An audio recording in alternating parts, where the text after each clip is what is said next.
Can you hear me? Good morning. Yes, I can hear you. Thank you.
Good morning.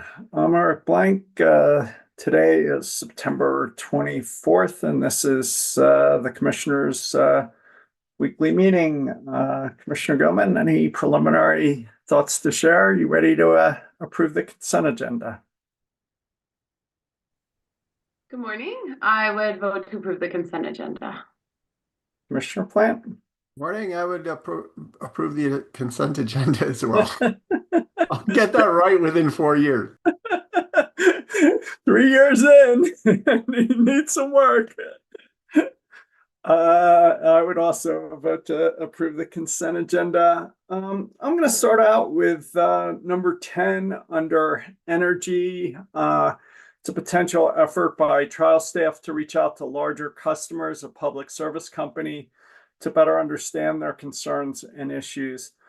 And I think I'm going to lead this one and would just say, by way of background, at an April 2025 CWM, trial staff made 2 presentations that raised concerns with public service companies' performance involving system outages, call response time and termination, customer satisfaction, and billing service. In all these issues, it seemed like key performance metrics for providing service to residential and other smaller customers had significantly declined in quantifiable ways over the prior 2 or 3 years. At that time, staff suggested that these customer service problems may have resulted, at least in part, from deep staff and O&M cuts. In the last 90 days or so, we've also gotten several letters from both existing and potential new larger customers that I would view as generally credible entities. These entities allege similar concerns about billing mistakes, utility design errors, lack of transparent communication, chronic inefficiencies, and last-minute scope changes that have created significant harm. Although these claims have not yet been meaningfully investigated and validated, I take these concerns seriously. In addition, both through media reports and public comments, it seems like other customers are claiming that they may have chosen not to invest in Colorado, at least in part because of concerns about timely executing contracts with a company to attain affordable access to supply. We've also heard concerns that the utility and regulatory process may not be responsive to the needs of a larger customer and economic development communities. Given all this, and that there's an existing process to explore issues with smaller customers, I'd like to initiate, or at least talk about initiating a new proceeding, maybe a trial staff-led iDocket, to reach out to these larger customers. I'd like to ask trial staff to pay particular attention to the contracting process between the utility and individual customers. The goal of this outreach would be to hear from customers and report back to the Commission. Since some of these concerns could be raised in current or future proceedings before us, I think it would be important to have this outreach led by trial staff who can more freely engage in these conversations. This approach might also better allow for two-way communication, as trial staff could use this process to help educate these larger customers about how the PUC works and how individual customers can have the PUC address their specific concerns. From a bigger picture perspective, having this led by trial staff also may help with building longer-term relationships and opening a direct line of communication between this agency and these larger customers. I'd also like to be mindful of the anticipated large new load tariff filing in January of 2026. After opening the iDocket, if we choose to go that way, I would ask staff to prioritize outreach on issues that are specific to this time-sensitive large load feedback and suggest that we hear back from trial staff within, say, 60 days. With that priority, staff could structure other outreach and feedback as it sees fit, perhaps with regular summaries of its efforts. Finally, I'd request that trial staff structure this process in a way that protects the confidentiality of individual customers as they request, so that there's a safe space for those who want it to say what they want. So that's where I'm at. Commissioner Gilman, thoughts about launching a larger customer outreach effort like this? And Ms. O'Neill and council are standing by to answer questions if you have them. So, Commissioner Gilman, thoughts anywhere you'd like to go? Yeah, thank you for bringing this back and for framing it up. I think this is a reasonable next step, especially given a lot of the concerns that we've been hearing either through filed comments or media reports about just the difficulty in either getting to the contracting phase or understanding their ability to get served by public service. So I think that's a reasonable step. I will maybe add 2 points to your description.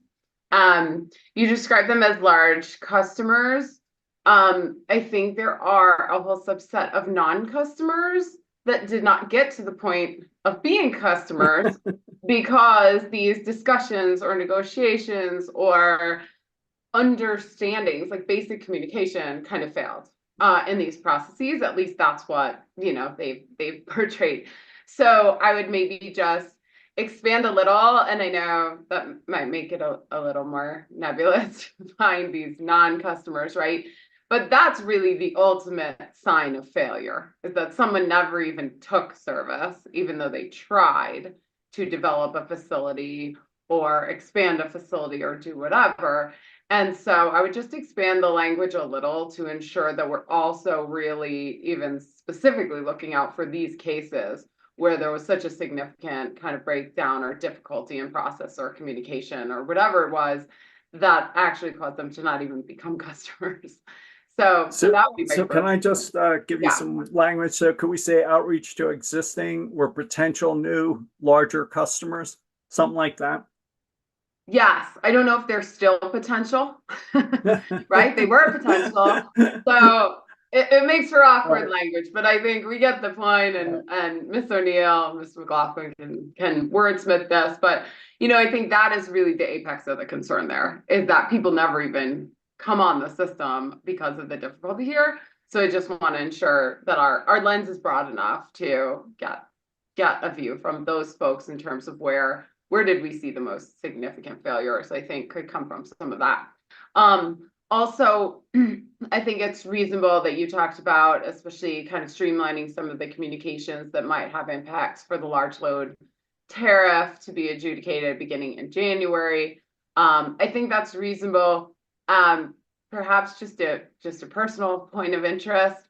If staff is able to ask about or comes upon information about the demand flexibility of these customers, what are they willing to do? I mean, that's incredibly helpful in preparation for that tariff, especially.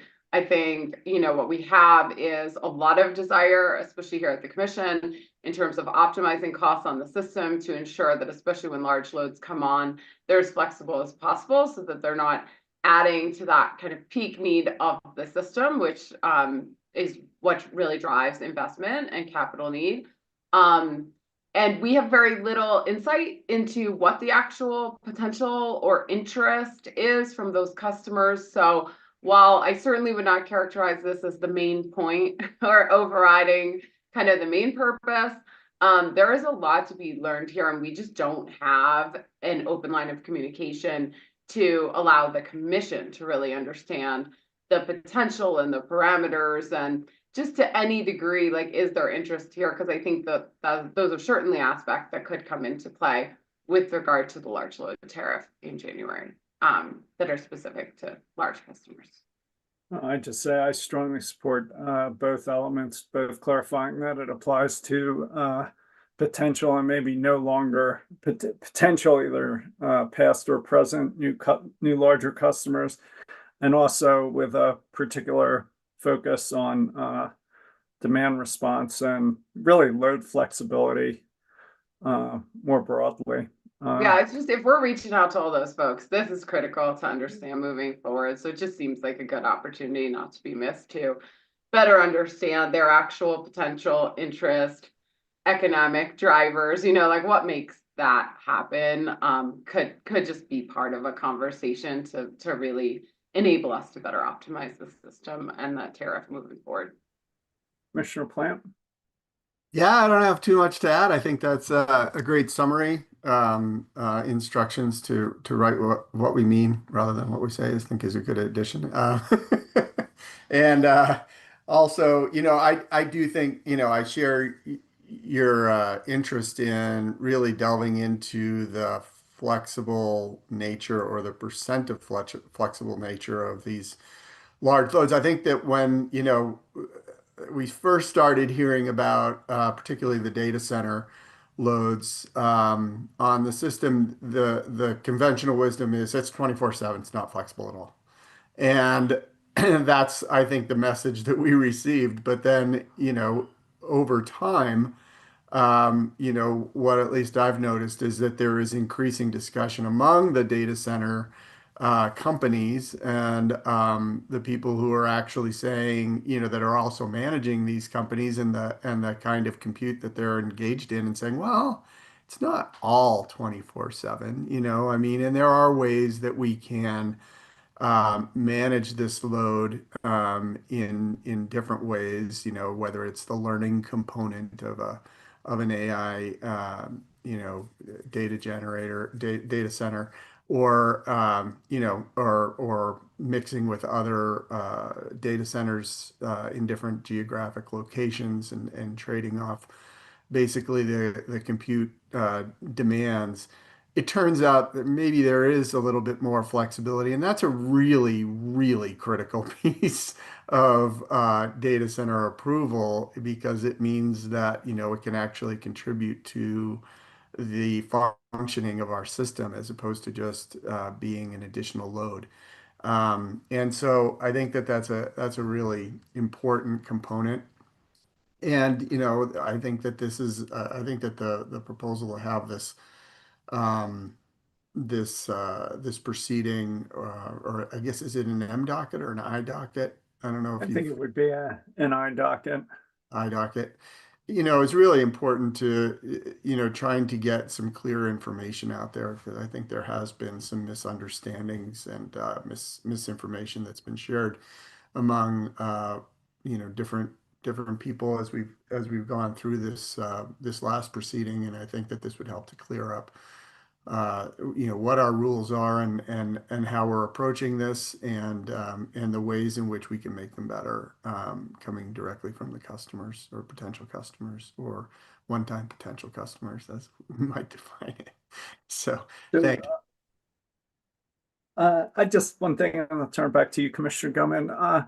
I'd probably prioritize this as part of the first 60 days. I think it'd be really nice to get some basic feedback about the potential for load flexibility, before we get into the, large load tariff proceedings. So I just say I'd prioritize it. But back to you, Commissioner Gumman, anywhere you'd like to go. I just wanted to add one more point about relevance here in terms of speed and cost to get new customers connected, especially new large customers. It seems as though the demand response, demand flexibility piece could be an important part of that conversation. While like the local infrastructure needs to be built to whatever the local infrastructure needs to be built to save them, to serve them. To the extent there are delays on the bulk power system to build the generation to be able to serve them, obviously demand flexibility would play a huge role in what the actual ability is in the nearer term to serve them. So I'm just so curious to understand in those discussions about the cost, about the timing to be served, like, is this aspect playing a role? Because it seems as though it certainly has a role to play in what the cost and timing to serve large customers, at least with regard to the generation mix, would be. Well, and I think that ties in some of the research that REI is doing. I think in Arizona and Texas, they just prioritize for energization anybody that has flexibility. So yeah, I'd love to learn. I'm really looking forward to learning more about that and seeing if that's something we can do here. So Ms. O'Neill, are you out there? Any questions while you got the three of us together on this subject, or does that give you clear guidance, or would you like clarifications, questions, comments, concerns? No, I think all that makes sense. I mean, yeah, what I heard is a directive for staff to sort of look into issues and concerns that have been raised by interested potential existing large customers, industrial and commercial customers, to try to understand concerns that have been raised, as well as Commissioner Gilman's point about the flexibility that they may or may not be able to bring to the system. So I think that makes sense, sort of with a focus on that, and there that the hope, desire of the commission is to provide some feedback within 60 days. I think that's kind of mostly what I heard, that there may be follow-on conversations, but that the focus for now is those sort of large customers. Yeah, and for the broader thing, I'd say larger customers. So it's out again, not necessarily for the next 60 days, but for the larger effort. I'd just say larger customers that is sort of outside the scope of your two prior presentations on residential and small commercial customers. But definitely for the next 60 days, the focus is on the large customers. I guess let me ask my colleagues one thing, and then I'll turn it to you, Ms. McLaughlin. Do you guys want a TBC order or an ABC order? I think staff can get started independent of the written order. Commissioner Gilman, you want to see the order and edit it? I don't need to. Commissioner Plant? Yeah, I think ABC's fine. I think that's good with me, Ms. McLaughlin, and you got my script. Do you have any concerns, comments, clarifications you'd like while we're on this? No, I think I appreciate that you've asked Ms. O'Neill if she's clear on the directives to staff. I think we can help set up a procedural order, and I think the intention here, given that some of the feedback would be potentially regarding current or future proceedings that would come in the near term, is just for clarity that staff is at arm's length and, in its trial staff capacity here, and anything that it would report back on would be provided into the record or presented again based on those reports that they would provide to you at the weekly meetings. And I think we can, as you say, get an ABC order together based on your conversation today.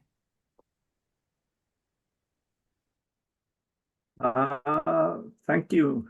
Thank you, Ms. McLaughlin. Let's go to proceeding number 21A-0415R, City of Greeley. Dr. Fishhaber, Mr. Acera. Good morning, Commissioners. Pam Fishhaber, Deputy Director of Public Safety. With your permission, I'd like to discuss items 1 and 2 together, please. That'd be great.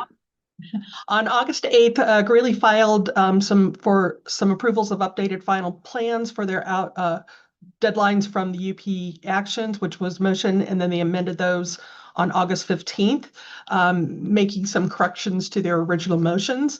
Greeley is requesting 3 things: approval of the updated final roadway plans detailing the proposed modifications of the subject crossings, a deadline to be set by the Commission for UP to file directly into the proceeding the front sheets and estimates for the proposed crossing improvements, which we have not seen to date, and a request that the Commission set a reasonable timeline within which UP would provide the C&M agreements compliant with the PUC's rules and state statute to Greeley for signature.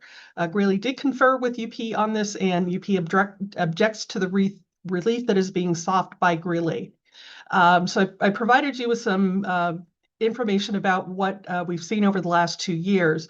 You can see that this proceeding has been in progress for a number of years. The delay is partially due to UP's refusal and repeated refusal to provide cost estimates and schematic diagrams for Greeley's designs, and also partially due to staff turnover in Greeley, where it seems some of the negotiations slowed or came to a halt for a while. At this point, it's our understanding that the parties have been communicating, and in August, Greeley filed the new design proposal for both of the crossings. The Commission now needs to examine the proposal and ultimately approve a workable design for both of these locations. I have reviewed the plans that were filed by Greeley in these proceedings. Unfortunately, right now, Greeley's plans do not meet and comply with the MUTCD in both proceedings.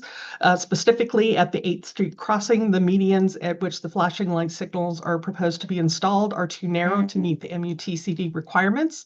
The medians are 5 foot in width, and and they need to be at least 8.5 feet to comply with the MUTCD. And then specifically at 13th Street proceeding, the advanced warning signs used on the south side of the crossing are shown in the incorrect intersection configuration. So unless you have any questions, we're ready for some recommendations for you on these matters.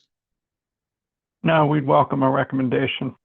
Okay, I have a few recommendations for you. First, with the plans that were filed by Greeley not being in compliance with the MUTCD and UP's continued inability to file the cost estimates and French sheets for these projects, we're recommending that the commission refer these matters to an administrative law judge to review these proceedings and to get a decision on the applications finished as expeditiously as possible, given we are 4 years into this process with no questionable end in sight. We're also recommending that trial staff should be allowed to intervene in these matters. While these projects have been ongoing for some time, the recent revisions to the crossing designs need to be reviewed, and it is only recently that the commission's trial staff has added employees with crossing expertise. And despite the long history of this project, we believe that trial staff would be able to assist the parties in solving the outstanding issues and assist in providing a complete record for the ALJ and commissioners. And finally, we think that an ALJ would be able to move to be more effective in referring these design modifications and the needs to take place. And with trial staff involved, we can move forward to a final approved design in both of these proceedings. Here's hoping, Dr. Fishaber. Commissioner Gilman, I agree. Commissioner Plant. I also agree. As do I, and that can be an ABC order, Dr. Fishaber. Thank you. Proceeding number 25AL-0356TR, Mr. Gramlich, Mountain Limo. Yes, good morning. This is Gary of the transportation staff. This is an advice letter and tariff as filed by Wilson Peak Limo LLC, doing business as Mountain Limo. The company is based in Telluride. The tariff was filed on August 26th to become effective October 1st. Mountain Limo, under its certificate, can provide charter, schedule, shuttle, and taxi service between points in Telluride and portions of San Miguel County, and also from these points to and from points in Montrose and Grand Junction. Mountain Limo proposes to increase the fares for charter, shuttle, taxi service between these points, and well, some of them anyway, and these fares have not been increased since the last tariff became effective, and that was May 1st, 2022. Some of the fares that are not being increased are taxi service in Telluride and taxi service between Telluride and Telluride Mountain Village. The only increase of the scheduled service is the children's fare for the service between Telluride and the Telluride Regional Airport, and that goes up $5 from $15 to $20. The charter fares are increased for service to Grand Junction and the Montrose Airport, but the carrier reports they do a very small number of these, as they also hold an LL permit, and most of the charters are done under the LL permit and not under the common carrier. The taxi service between Telluride and Montrose, and that's the majority of their income is from the service to and from the airport. Taxi fare is going from $2.83 per mile to $3.09. So a one-way taxi trip increases from $195 to $213, or an $18 increase. And shuttle service, the fares are calculated from $65 per passenger and are increased to $71, just a $6 increase. But by doing it this way, the proposed fare for the taxi trip and the shuttle trip are the same, both $213. There is a competitor in the area, which is Telluride Express. Telluride Express is a much larger company. Their fare for the shuttle service is still greater. it's 74.75, and that's been in effect also, I believe, since 2022. The revenue and expenses for Mountain Limo show the total common carrier revenue in 2023 was 1.1 million. It did decrease in 2024 to about 950,000, but the majority of the carrier's revenue comes from the luxury limousine service, where of course the rates are not regulated. The owner of Mountain Limo did submit statements to support this, and in these some of the quotes were, "We have avoided tariff increases for 3 years, but to maintain profitability and increase our staff and handle a growing business, we are now submitting a tariff request to be effective in October." And it does mention that the main increase is for the shuttle service, which is for the most of their revenue is raised as a common carrier anyway. He states that the expense increases are all the ones we hear from many carriers: wages, vehicle expense, the liability insurance, the charges from the airports, and the salaries for the employees.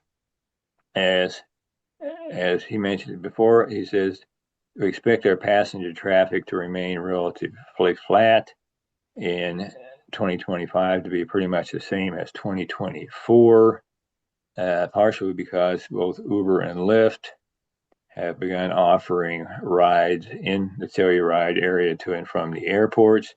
And also there are carriers providing service in Telluride to the airports that don't have any authority from the PUC to provide this service." So he even though the small areas, does have several competitors. So he claims that limits the increase he can charge. And as with any of the ski areas, the proposed rates are higher than what might be charged for the same services in other areas of Colorado, but the other expenses are also greater in those areas. Also, Telluride Express is a much larger company. It operated 65 vehicles in 2024 and has 271 employees, while Mountain Limo operated 40 vehicles and has 50 employees. And I do have a recommendation, unless you want some more answers. Let's have your recommendation, and then we'll turn it back to see if there's questions, comments, or event. The recommendation would be to allow the proposed changes in the tariff to become effective by operational law on October 1st, 2025. Commissioner Goman, I agree. Commissioner Plant, I agree as well. as do I. Thank you, Mr. Gramlich. Mhm. Decision number 23M-0217R, Ms. Saba, 3-year safety oversight audit for RTD. Good morning, Commissioners. Jessica Saba with the Rail Transit Safety. On September 19th, 2025, staff submitted a summary report of 52 hazards involving RTD light rail vehicles and transit controlled property that occurred from April 1st, 2025 to June 30th, 2025. Staff's report summaries that hazards reported and red signal violations. Staff provided an analysis of the RTD hazards. There were 40 hazards, including 12 red signal violations, to total that 52 total. All 12 red signal violations required a corrective action plan. 1 hazard required a cap, which will be discussed later with Cindy. Staff has reviewed the hazard reports for the second quarter of 2025 and find them in compliance and in accordance with Rule 7350. This report is for information only, but if the commissioners have any questions, we'll pause for that. Commissioner Goman, Thanks, I appreciate it. No question. Commissioner Plant, questions from me either. Thanks. No questions from me either. Unless you have anything else, so thank you. I do not. I will move to the next item on the agenda if you're ready. We're ready. All right. On September 19th, 2025, staff submitted a summary report on the investigations of 16 accidents involving light rail, RTD light rail and transit controlled properties that occurred from April 1st, 2025 to June 30th, 2025. Staff's report summarizes the investigations and provides an analysis of the RTD accidents. On May 29th, 2025, temporary rules went into effect under Rule 7348. So as of that time, accidents will be referred to as safety event notifications, and some of the rule changes that went into effect changed the reporting criteria. So there was a small increase in reportable events during the second quarter directly caused from that change in the reporting criteria. So with that, there was one fatality that occurred during this quarter. The fatality occurred when a vehicle came off the overpass and landed on top of the train in between the train and the wall. One accident occurred in the central downtown crossings. This accident involved the vehicle being stopped too close to the train's dynamic envelope, and the train hit the vehicle when it passed while the train was navigating its turn. Two accidents occurred in the area campus crossings. These accidents involved vehicles operating that either turned into the right of way of the train or disregarded a light traffic signal. Both vehicles left the scene of the accidents. There were no injuries, no vehicles towed, and police did not respond to any of these accidents that occurred in the area campus crossings. 5 accidents occurred along the Welton corridor. One of the accidents involved an automobile that failed to stop at a stop sign. The other 4 accidents occurred due to vehicles turning in front of the trains, taking the trains right of way. One of these accidents did include an injury, and the vehicle was towed away from the scene. 3 accidents occurred in the Southwest corridor. 2 of those accidents occurred at the Elati train yard. Both accidents occurred when trains were being pulled into the facility and the pantographs were damaged by the overhead catenary wire. The last accident occurring was at a high rail pad where a high rail vehicle derailed. None of the accidents involved included injuries or required tows. 2 of the accidents occurred at stations. The first accident occurred in the pocket track of the Florida station. The passenger self-evacuated themselves from the train. The second one occurred in the tail tracks of the Ridgegate station, where a train derailed due to a gap in the switch point. There were no injuries, tows required at these accidents. 2 accidents additional occurred in the West Line. When one of them, Excel Energy losing power, causing the train to lose power, and passengers self-evacuated themselves onto the alignment. This accident didn't require tows, and there was no reported injuries. The second accident occurred in the north end of the 9 Mile station, where the train's pantograph caught overhead wire that had slack in it, and the accident required a dead tow. There were no injuries.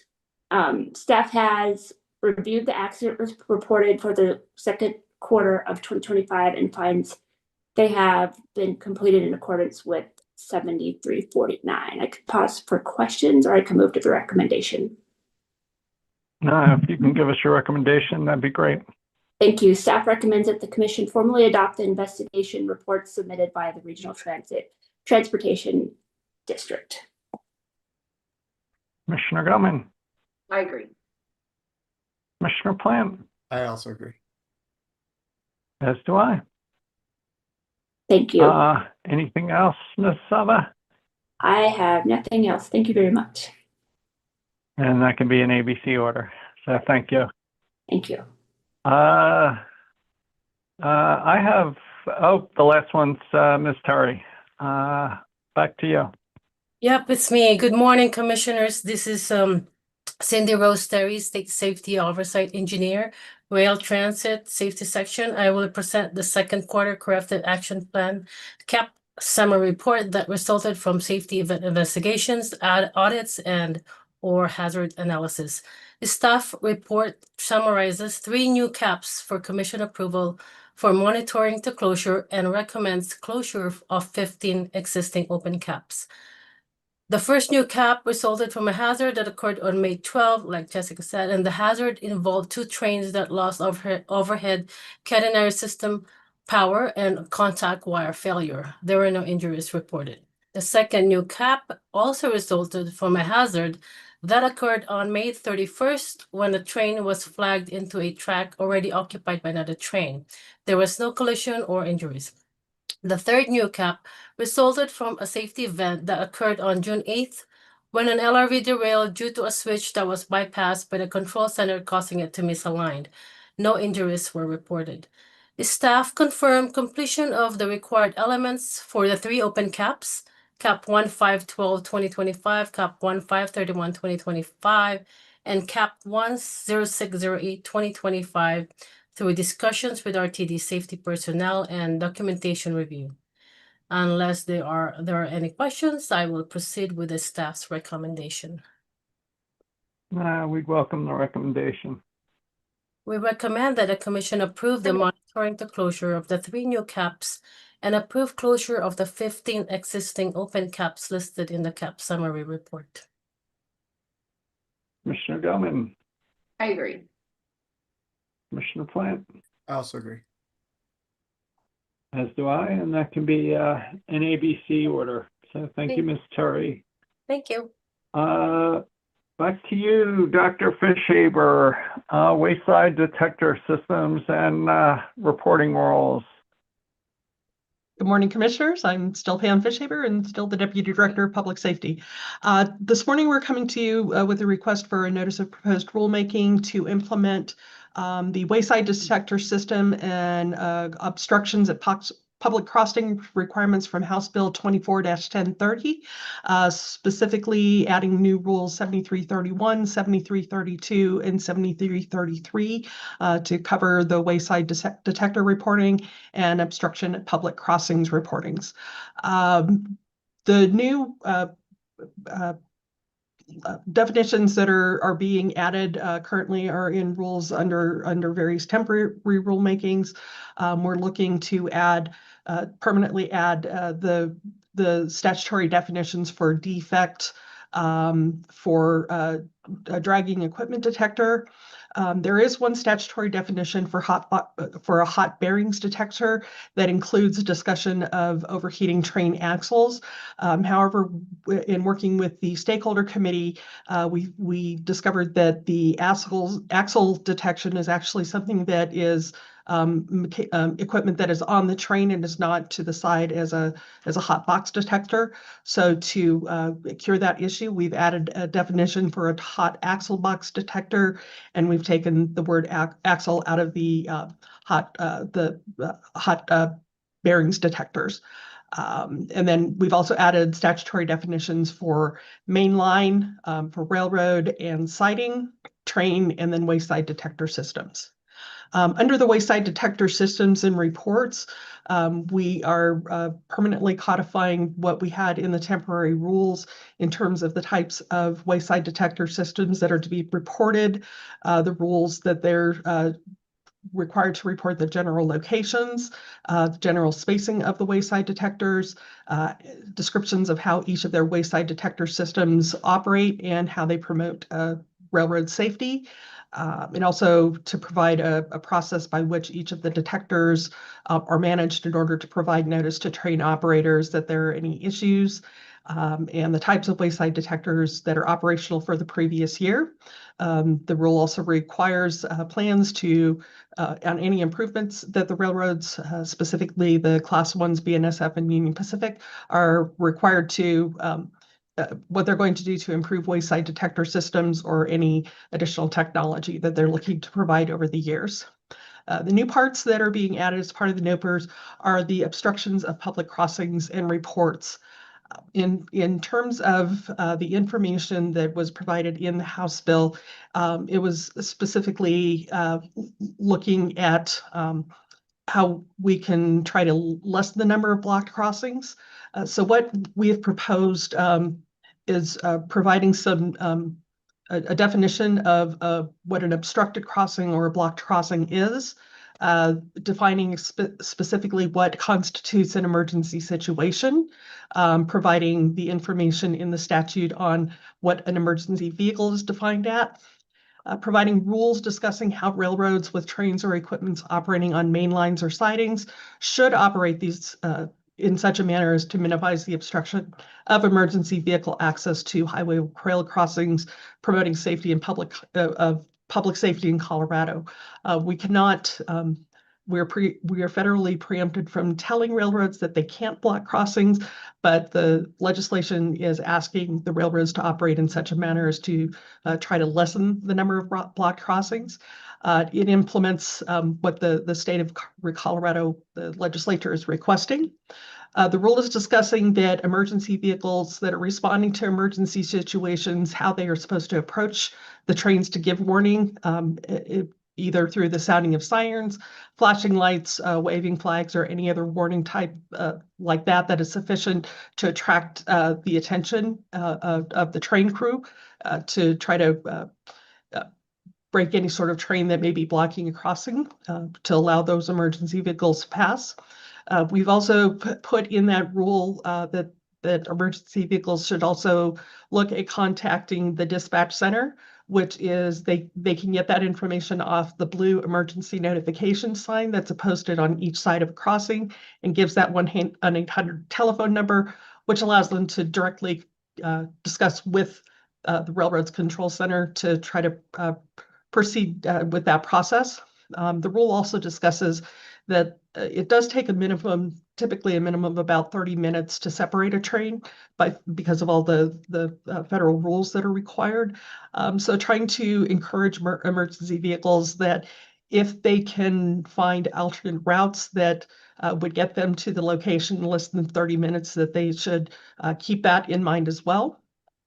And then finally, the rule is requesting that the railroads report to the Office of Rail Safety on a monthly basis and consistent with what's in the statute, that any blocked highway rail grade crossings that are not cleared as a result of the situations that are outlined in Rule 7333 to report the following information, including the crossing inventory number, the length of the time that the crossing was blocked, the length of the train that was blocking the crossing, the actions being taken by the railroad to unblock the crossing to allow emergency vehicles access to the other side, to provide information about whether the train or equipment was stopped due to some sort of mechanical failure where separation or movement was not possible, letting us know whether the train or equipment was stopped due to a federal law or rule where separation of or movement of the train or the equipment was not possible, and including the reference to the federal law that prevented them from doing that.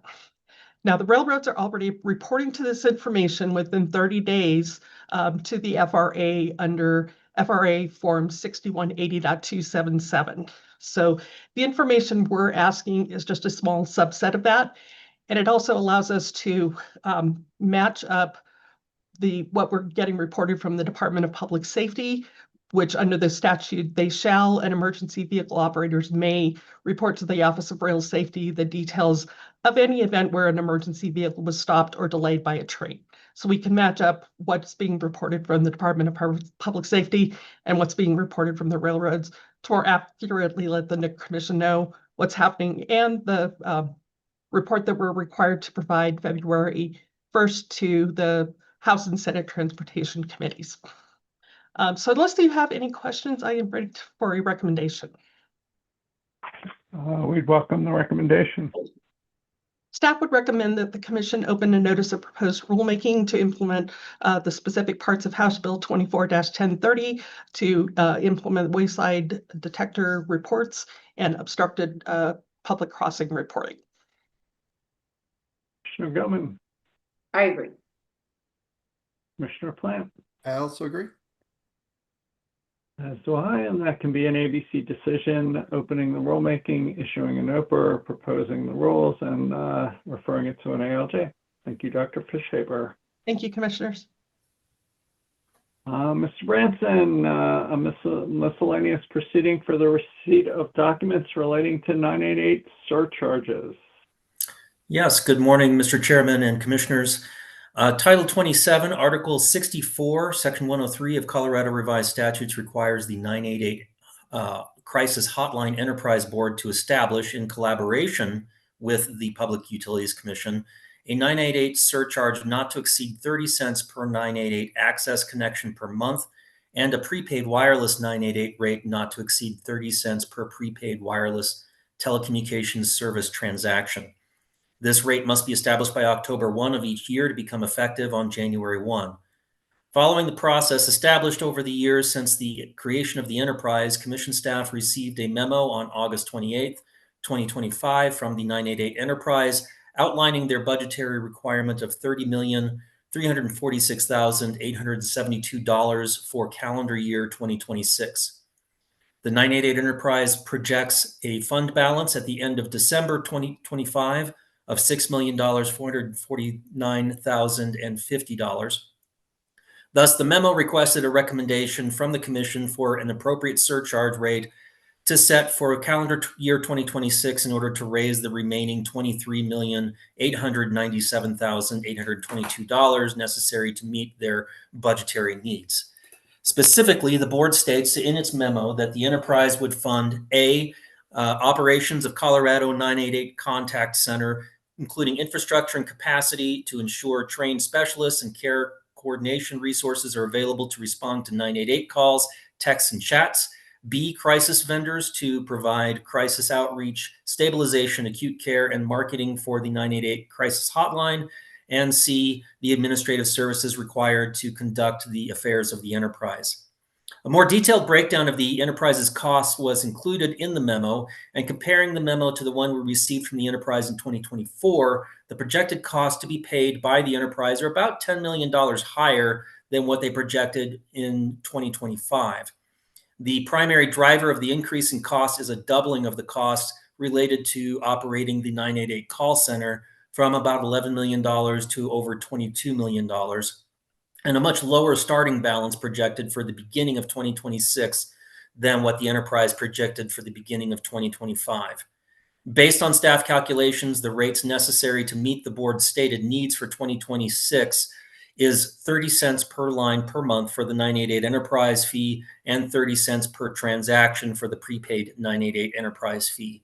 This is the top of the range allowed by statute, but still within the cap of 30 cents that is found in the statute. Notably, the statute does not make the surcharge subject to commission approval, and the commission only provides a recommendation to the 988 Enterprise Board based on a fiscal analysis to determine the necessary surcharge rates to raise their required budget. As such, staff recommends that the commission open a proceeding to serve as a repository for the correspondence with the 988 Enterprise Board related to the 2026 988 surcharge rates, including the recommendation to the 988 Crisis Hotline Enterprise Board. These actions can be taken by minute entry.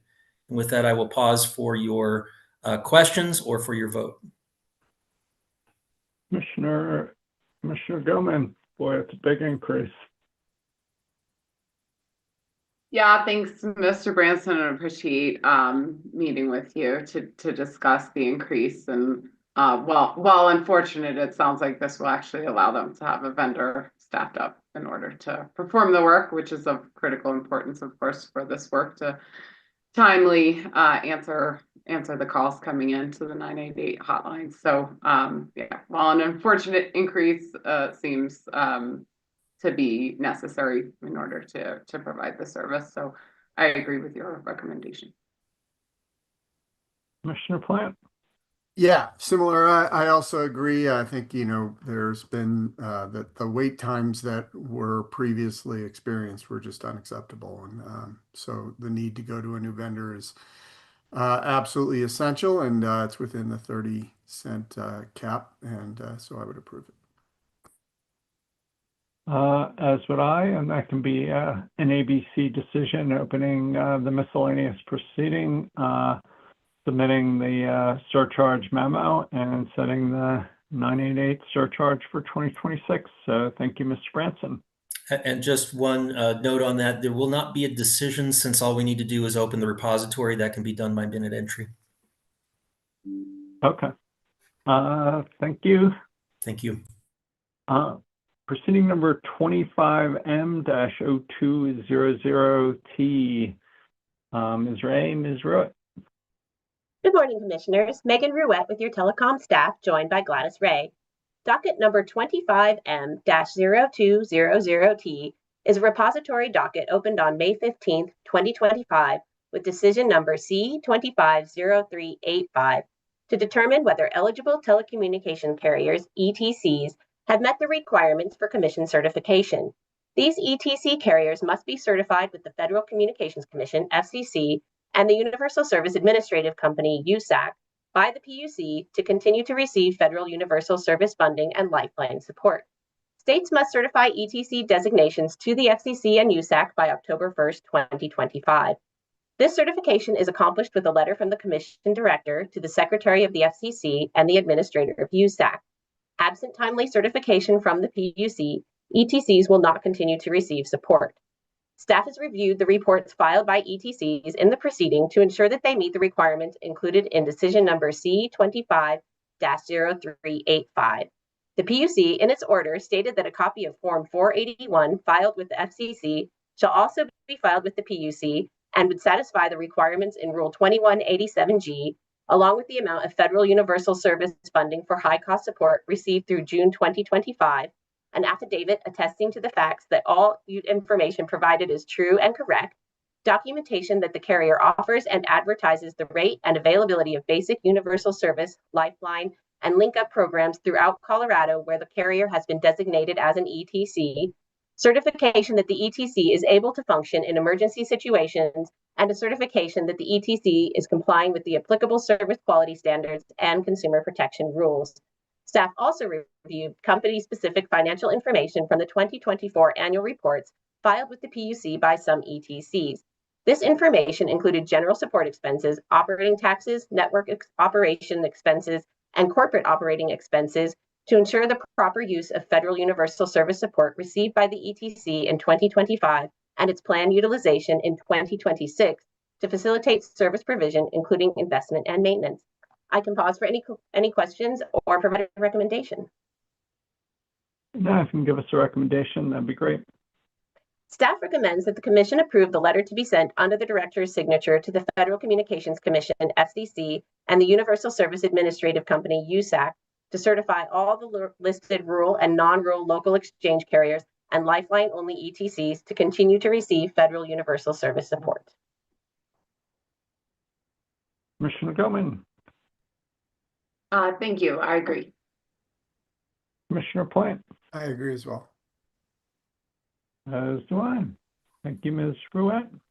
Thank you.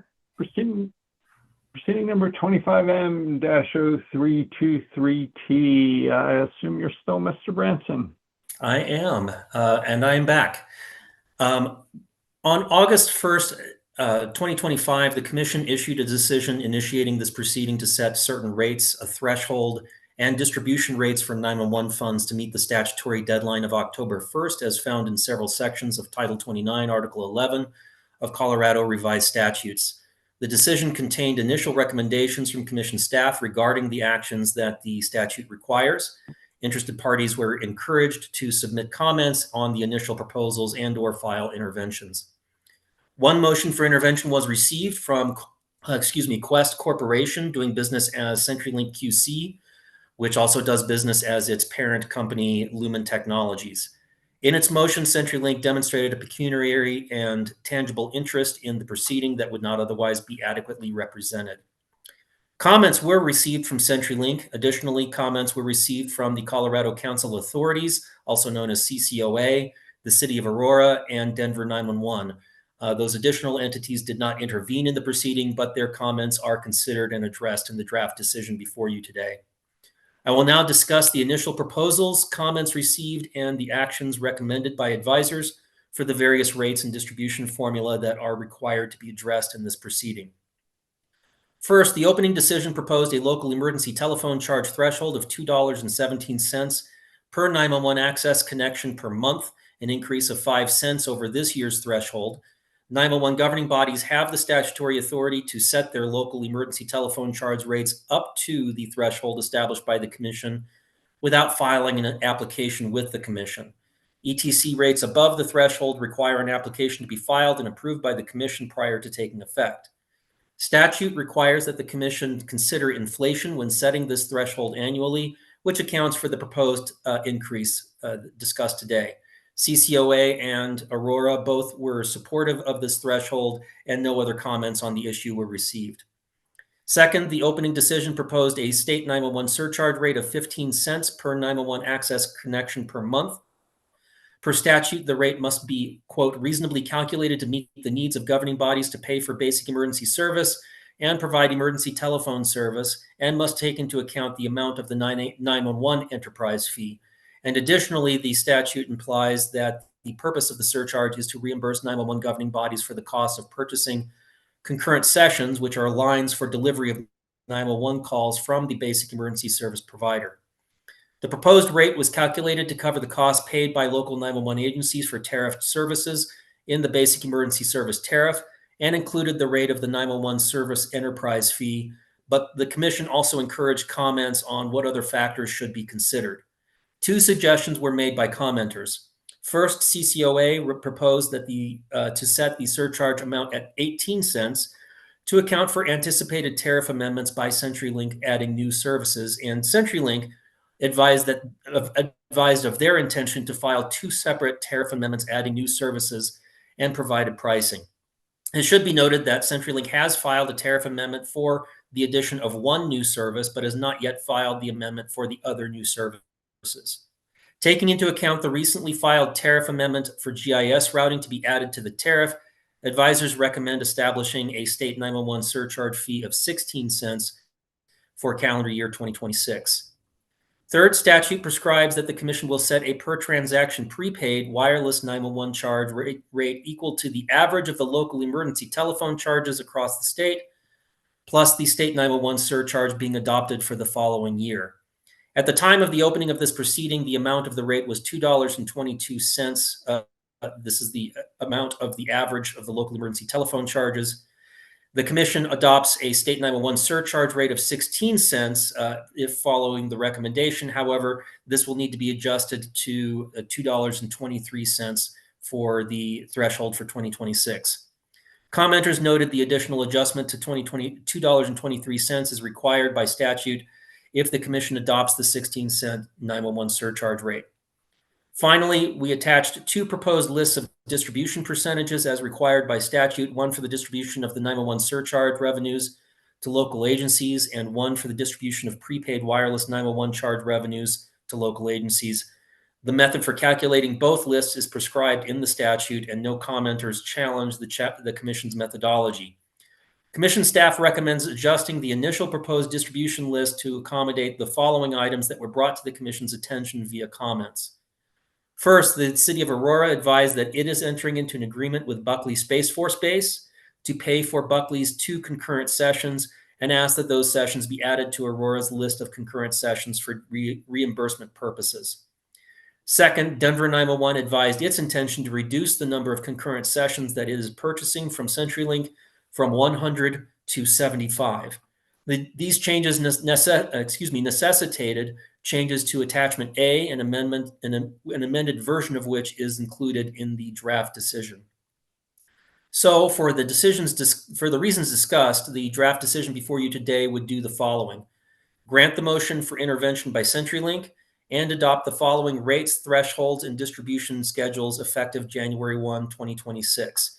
First, an ETC threshold rate of $2.22 for the per 911 access connection per month, a state 911 surcharge rate of 16 cents per 911 access connection per month, a prepaid wireless 911 charge rate of $2.23 per transaction, an amended distribution schedule for the state 911 surcharge rate consistent with the changes discussed, and a distribution schedule for prepaid wireless 911 charge funds consistent with the attachment provided in the initial order opening the proceeding. And with that long explanation, which I apologize for, I will pause for your questions and your vote. Commissioner Goman. Appreciate it, Mr. Benson. I agree with your recommendation. Commissioner Plant. I agree as well. as do I, and that can be an ABC decision. So thank you, Mr. Branson. Thank you. Proceeding number 25AL-0357G, Mr. Duncan, Black Hills, Colorado Gas, GCA. Good morning, commissioners. Can you see me and hear me? We can. All righty, good to hear. On August 27th, 2025, Black Hills Natural Gas, or Black Hills, filed this advice letter for a gas cost adjustment, which it is required to do so on a quarterly basis. The effective date is October 1st. The total changes have increased commodity costs by about $9.5 million. And the deferred cost changes give customers about a $4.3 million credit. Most of the changes appear to be primarily just due to rising fuel costs for the winter and heating season. Are there any questions, or would you like me to get to my recommendation? No, if you want to get to your recommendation, that'd be great. Staff recommends that the advice letter become effective by rule of law. Commissioner Gilman, I agree. Commissioner Plant, I also agree. as do I. Thank you, Mr. Duncan. Thank you. Proceeding number 25AL-0359E, Dr. Depew, Public Service Company, Wildfire Mitigation, Tariffs. Good morning, Commissioners. I'm Deepesh from the Fixed Utilities Group. I'm here to present our analysis in the matter of advice letter number 1987, Electric, filed by the Public Service Company of Colorado, just company or PSCo from now on, revise its PUC number 8 electric tariffs to add the wildfire mitigation adjustment WMA rider tariffs, and to revise the public safety power shutoff SPS tariff effective 2020. The background of this proceeding is that the company had filed its updated wildfire mitigation plan for 2025 to 2027, updated WMP as it is called, on 27th June 2024. The company requested the approval for a proposed plan, the public safety and power shutoff plan, cost recovery mechanism, and the authority to track and defer case expenses associated with filing in a non-interest bearing account for future recovery, and associated tariff revision necessary to implement these proposals. On April 18th, 2025, a unanimous and unopposed comprehensive settlement agreement was filed by parties to these proceedings and the Commission on June 5th, 2025, in Commissioners' deliberation meeting. Company, pursuant to the Commission decision number C25-0556, issued on August 6, 2025, has come back to seek implementation of the Commission decision authorizing WMA. This WMA tariffs will be applicable from 1st of October 2025 until 31st of December. The company has also sought to provide notice of this filing to affected customers through a previously filed motion for alternative form of notice, which was approved by the Commission. The company has made this request that the proposed rates start on not less than 30 days notice to be effective October 1st, 2025, to recover actual O&M operations and maintenance cost incurred from January 1st, 2025 through April 30th, capital cost incurred from January 2025 through March 31st, 2025, that are part of the approved WMP and are not recovered through companies' either base rates or transmission cost adjustments. Additionally, as previously approved by the Commission, the company has proposed to revise the company's electric tariffs related to PSPS-induced service interruptions in the company's PSC number 8 electric tariff, where such tariffs are approved by the decision.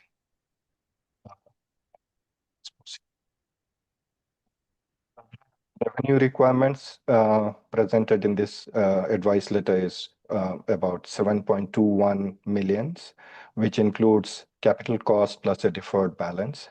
The WMP capital cost is defined as the return equal to company's weighted average cost of capital on the WMP capital. The plant-related ownership costs associated with WMP capital, including depreciation expenses, accumulated deferred income taxes, and income tax expenses. The deferred balances amount includes monthly depreciation expense for WMP in service on and after January 1st, 2025, which are not otherwise recovered through TCA or base rates, and interest calculated at company's WACC. The O&M expenses incurred on and after January 1st, 2025, which are also not otherwise recovered through base rates. And the fourth element is deferred WMP case expenses incurred through July 31st, 2025. The company, as required, will file an annual report on or before July 1st, 2026. Will permit review opportunity for staff has reviewed the filing, including the work papers and executables, and reviewed the impact of proposed WMA tariffs on company based on their revenue requirements and ratepayers through these rate trend report. The revenue effect of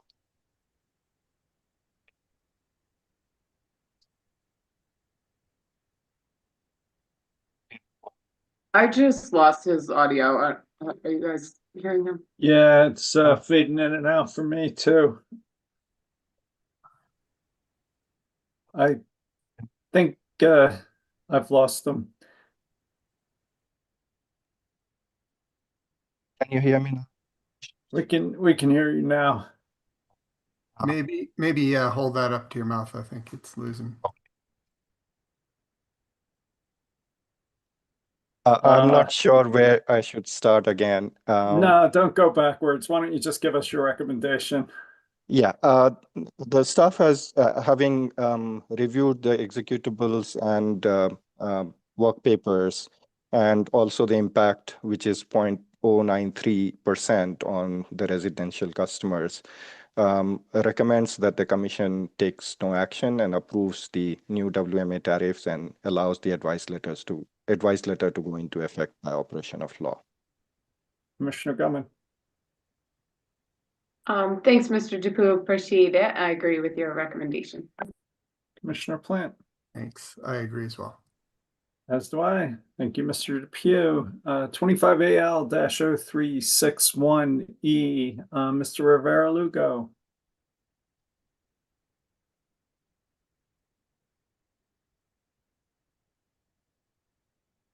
I can't hear you. I think you're muted, or Can you hear me now? we can hear you now. Okay, I thought you said, excuse me, 0361E or 360E? 360E, Black Hills, ECA. Okay. Now we're in the same page. Luis Rivera Lugo with Commission staff today presenting proceeding 25AL-0360E regarding advice letter 894 filed August 29, 2025 by Black Hills Colorado Electric LLC to increase the energy cost adjustment rate to become effective October 1st, 2025. On September 8, Interim Commission Decision C25-0656I was made effective, granting the motion for alternative form of notice filed related to this proceeding. The energy cost adjustment, or ECA rate, is updated quarterly and applies to all of the company's retail customers to recover costs incurred for natural gas used in the production of electricity, wholesale power purchased in the open market, and certain costs associated with the renewable energy production. These costs incurred by the company are strictly passed through in nature and included in the application's recovery true-up balance as of July 31st, 2025. The annual ECA components in this filing represent an increase in the company's expected cost of energy for the rolling 12 months ending September 30, 2026, mostly due to a slight projected increase in both the estimated generation cost and the estimated purchases for the system, largely driven by increases to the forecasted gas commodity cost. Additionally, the company forecasts a slight increase in the net RESA transfer in this quarter compared to last, while on the other hand, these increases in costs are offset by a decrease in the company's recovery true-up balance. Advice Letter 894 proposes a 1.3% increase in the ECA for all retail and small commercial customers from the current rates in effect. The proposed ECA adjustment will result in approximately $400,000 increase in annual revenues for Black Hills. The impact for an average usage residential customer will be an increase of 39 cents or 0.31% in its monthly electric bill, while in a small commercial customer, it will be an increase of $1.49 or 0.36%. Now I'll proceed with our recommendation before pausing for any questions, okay? We reviewed the application, all the supporting exhibits without any issues or material findings, and we recommend the commission take no action and allow this advice letter as amended to go into effect by operation of law. Commissioner Gellman.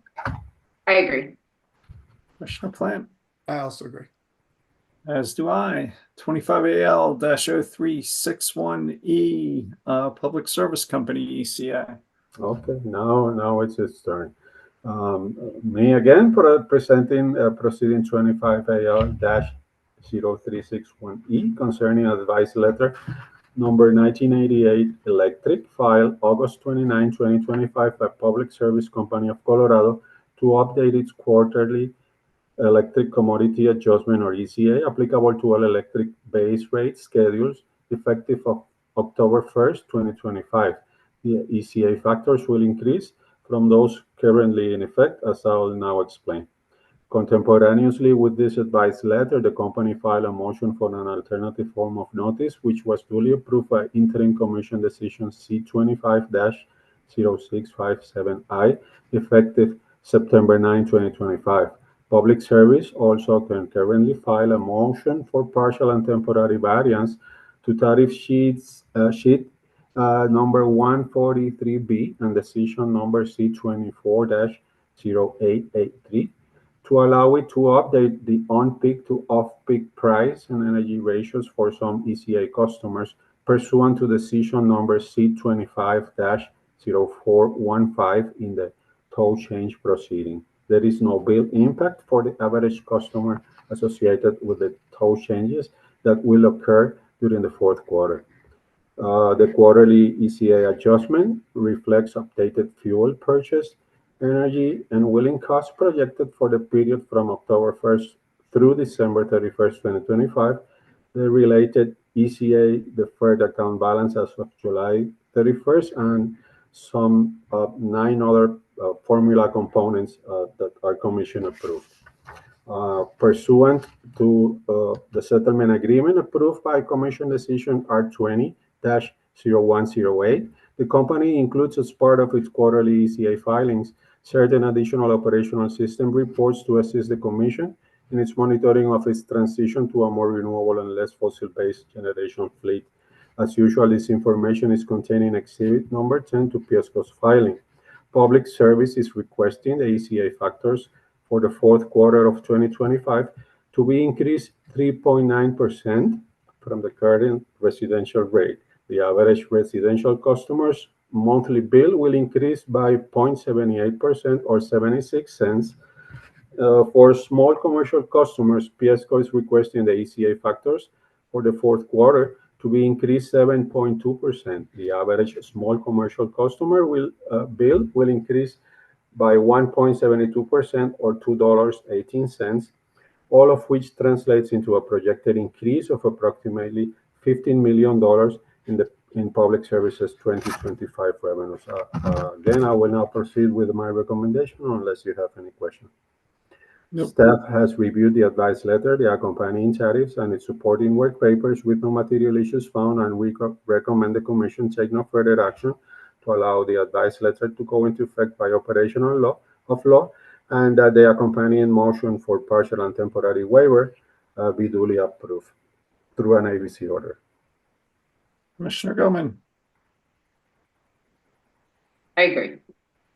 Commissioner Plant, I also agree. as Thank do you. I. Thank you, sir. Proceeding number 23D0591E, Ms. Rosati, Mr. DeCenso, fire away. Good morning, Commissioners. I'm Wendy Rosati of your Commission Council.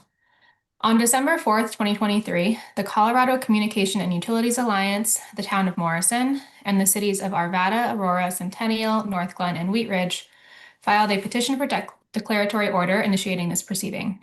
The petitioners explain that there is a dispute between the local governments and the Colorado Department of Transportation regarding who is responsible for paying for the electric service for certain streetlights on state and interstate highways located within municipal boundaries. Petitioners ask the Commission to clarify that payment responsibility for interstate and state highway street lighting must remain with CDOT unless 1, the state or interstate highway where the streetlight resides has been accepted into the municipal street system. 2, the municipal customer has ownership of the streetlight or has agreed to the payment responsibility for that streetlight. And 3, prior to that streetlight being transferred to the street lighting service tariff, the transfer procedures of the customer-owned lighting tariff must be followed, including a request from the municipal owner of the streetlight that the streetlight be transferred to the street lighting service tariff and payment of the then applicable construction allowance. Through decision number C24-0079I, issued February 7th, 2024, the Commission accepted the petition, established that the parties include the petitioners, Public Service Company of Colorado, and CDOT, and referred the matter to an administrative law judge. On May 21st, 2025, the ALJ issued its recommended decision. The ALJ found that based on the documents in the proceedings record, CDOT currently pays for the street lighting service along state and interstate highways, including portions located within municipal boundaries, and that the company has not effectuated any formal reassignment of payment obligations under the customer-owned lighting tariff. The ALJ concluded that while the transportation statute discussed in this proceeding, which is the Division of Authority statute found at Section 43-2-135 of the Colorado Revised Statutes, that this statute imposes a general legislative obligation on municipalities to pay for street illumination, but that obligation is separate from and does not replace the billing requirements set forth in the applicable commission-regulated tariffs. The ALJ stated that the assertion that municipalities may be compelled to pay for infrastructure they neither requested, installed, owned, or accepted conflicts with the customer-owned lighting tariffs express requirements and violates the filed rate doctrine, which bars utilities from imposing charges not explicitly authorized by a commission-approved tariff. The ALJ thus granted the petition in part. The ALJ makes clear that the recommended decision does not interpret or enforce the duties of CDOT or any party under the Division of Authority statute. Rather, the recommended decision states that it adjudicates public services obligations under commission-approved tariffs. Public Service and CDOT filed exceptions to the recommended decision. Public Service claims that the ALJ incorrectly applied the customer-owned lighting tariff. Public Service contends that the streetlights at issue are company-owned and are served under the long-standing street lighting service tariff, under which the petitioning municipalities are the customers of record. The company also argues that under the relevant transportation statute, it is the responsibility of the municipalities to provide street illumination at their own expense along streets that are part of the state highway system, and that upholding the recommended decision will lead to other electric customers subsidizing the street lighting payment. CDOT joins Public Services exceptions in full. Additionally, CDOT asserts the Commission lacks subject matter jurisdiction to afford complete relief requested in the petition, because the petition requests the Commission interpret and enforce numerous statutes that are neither necessary nor incidental to the Commission carrying out its authority. CDOT argues the recommended decision skipped the crucial first step of statutory interpretation, and instead, the findings and conclusions are based solely on the provisions of the tariffs at issue. CDOT also argues that the recommended decision leaves CDOT in the position of either continuing to pay for the costs of illumination for numerous streetlights when it has no obligation to do so under the relevant statutes, until the local governments choose to follow the applicable tariff procedures, or ending illumination of numerous streetlights in locations where the local governments are obligated to pay for these costs. In the alternative, CDOT asks that if the Commission determines it has jurisdiction to afford the parties complete relief in this proceeding, it first determine what statutory interpretation is required before reviewing and enforcing the tariffs at issue. CDOT also requests the Commission adopt an order that makes clear CDOT is not bound by the adopted order, that municipalities cannot assert the adopted order as grounds to avoid their payment responsibilities, and that if the Commission upholds the recommended decision, it requires municipalities to submit formal requests for service under the street lighting service tariff for the streetlights at issue. With that background, I can pause for your discussion or questions. I can also provide some recommendations. Yeah, if you can give us recommendations, that'd be great. The recommended decision narrowly focuses its analysis on Commission-approved tariffs, including whether transfer provisions in the customer-owned lighting tariff have been met. I agree with the recommended decision's findings and conclusions, including that petitioners asked for a determination under the customer-owned lighting tariff, and that the record here shows the streetlights at issue are currently being served under the customer-owned lighting tariff.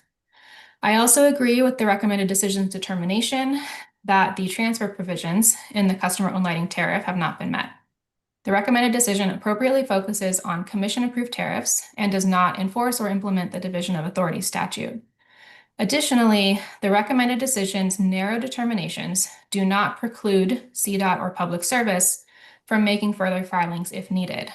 The decision does not prevent CDOT or Public Service from seeking additional clarification on statutory obligations in other venues, and it does not prevent these parties from making further appropriate filings with the Commission to correct any deficiencies in Public Services tariffs. Therefore, I recommend the Commission uphold the recommended decision and deny the exceptions filed by Public Service and CDOT. However, given the questions raised in this proceeding, I recommend providing two clarifications. First, I recommend clarifying that while the filed rate doctrine governs this proceeding, meaning that approved tariffs have the force and effect of law and are the proper focus of the Commission here, any conflicts with state statutes should be addressed through an appropriate filing. Second, I recommend highlighting the conflicting assertions regarding who has been paying for the street lighting service, including the possibility that the same streetlights are being served under two different tariffs. I recommend that the Commission encourage Public Service to work with CDOT and the municipalities on this issue. And that concludes my recommendations. Commissioner Goldman. Thanks, Mr. Rosati. I agree. Commissioner Plant. I agree as well. As do I. And that can be a ABC order. Thank you, Ms. Rosati. Thank you. 25L-0374G, Mr. Lay. Good morning, Commissioners. Ron Lay here with the Commission staff. I'll be presenting on the quarterly gas cost adjustment filed on September 15th by Atmos Energy Company. The tariff, if approved, will become effective on gas sales on or after October 1st, 2025. The request by Atmos seeks to increase the commodity portion of the GCA rate in the North and Southwest divisions, reduce the commodity portion in the Southeast division, and increase the upstream portion in all three divisions. The effect of the above revisions is an increase in revenue in all three zones when accounting for volumetric costs or usage. However, two of the three divisions will experience a GCA rate decrease, while one division will see a GCA rate increase. The new rates will be 0.53292 per CCF in the North Colorado division, 0.37 in the Southwest Colorado division, which is both of those are decreases, and a 0.39 per CCF in the Southwest Colorado division, which is an increase. I can pause now for questions or proceed to the staff recommendation. Yeah, if we can get a recommendation, that'd be great. Great. Staff recommends that the application be deemed complete and granted on less than statutory notice. Commissioner Goldman. I agree. Commissioner Plant. I agree. As do I. And thank you for the incisive quick presentation, and that can be an ABC order. Thanks. Have a great day, everyone. You too. 25L-0375G, Public Service Company, GCA, Mr. Rivera Lugo. Yes, sir. Now presenting proceeding 25L-0375G, as you mentioned, concerning Public Service Company of Colorado's application for an order authorizing the revision of its gas cost adjustment or GCA on less than statutory notice to be effective October 1st, 2025. As you know, the GCA is the fuel adjustment clause mechanism by which public service reflects increases or decreases in the cost of gas and refunds or collects the difference between what customers were billed for the natural gas commodity and what actually was paid for it by the company. Since the commodity of cost of gas is a pass-through cost without any markups to the customers, the GCA is revised on a quarterly basis pursuant to the company's GCA tariffs that's set forth in sheets number 50 through 50I to gas utility rules 4603 and 4604 and the agreement on procedures and operation of the GCA in decision C09-0596 as modified in proceeding number 08A-095G. PSCo filed this verified application on September 15 to reflect an increase in the forecasted cost of natural gas for the months of October, November, and December of 2025, with a proposed effective date of October 1st and a request that it be granted on less than statutory notice. A motion for an alternative form of notice was also concurrently filed. Through this filing, the company also seeks a variance from the Colorado PUC number 6 tariff so that the company can incorporate a deferred gas cost adder into the fourth quarter GCA as a result of the gas price risk management plan approved by the Commission in decision number C23-0796 in proceeding number 23A-0533G. The change in revenue resulting from the proposed fourth quarter 2025 GCA rates is an increase of $6.6 million in PSCo's October through December 2025 revenue when compared to the revenue that will be collected under the current rates. Residential natural gas bills would increase by 75 cents per month or 1.19%, while a typical small business natural gas bill would increase by $3.64 per month or 1.35%.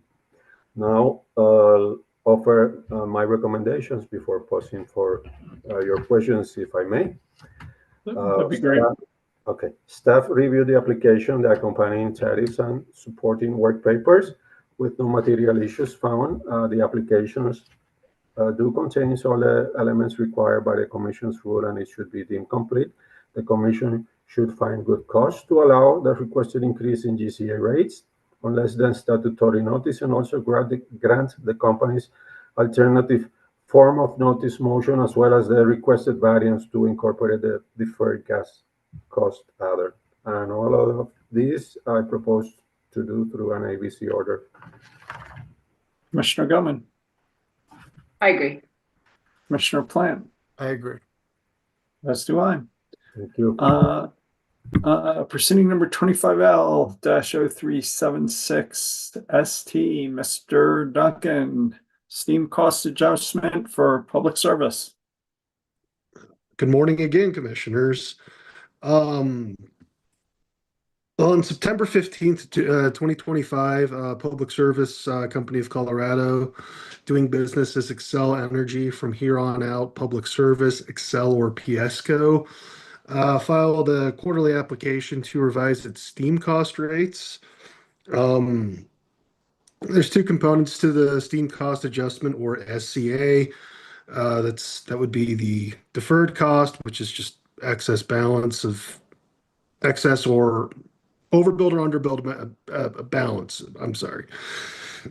And the actual commodity rates, like we've seen with most of these gas cost adjustments, the commodity rate has risen from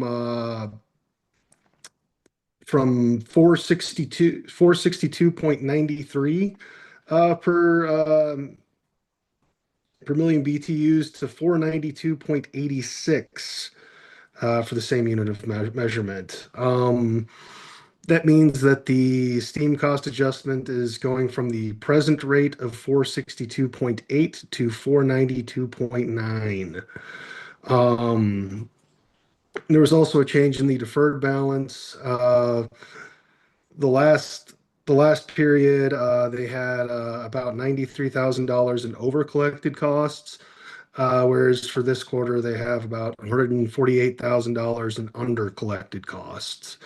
They did have quite a large deferred balance.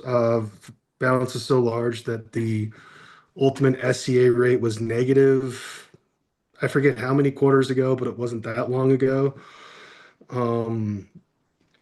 That represents rate in the deferred cost from minus 0.08 cents per million BTUs to 22.4 cents per million pounds. Are there any questions, or would you like me to get to my recommendation? Now, if you can go to your recommendation, that'd be great. Staff recommends that the application be deemed complete, that the application be granted on less than statutory notice. Commissioner Gilman. I agree. Commissioner Plant. I also agree. As do I. Thank you, sir. Thank you. Dr. Depew, Energy Assistance System Benefit Charge pursuant to statute.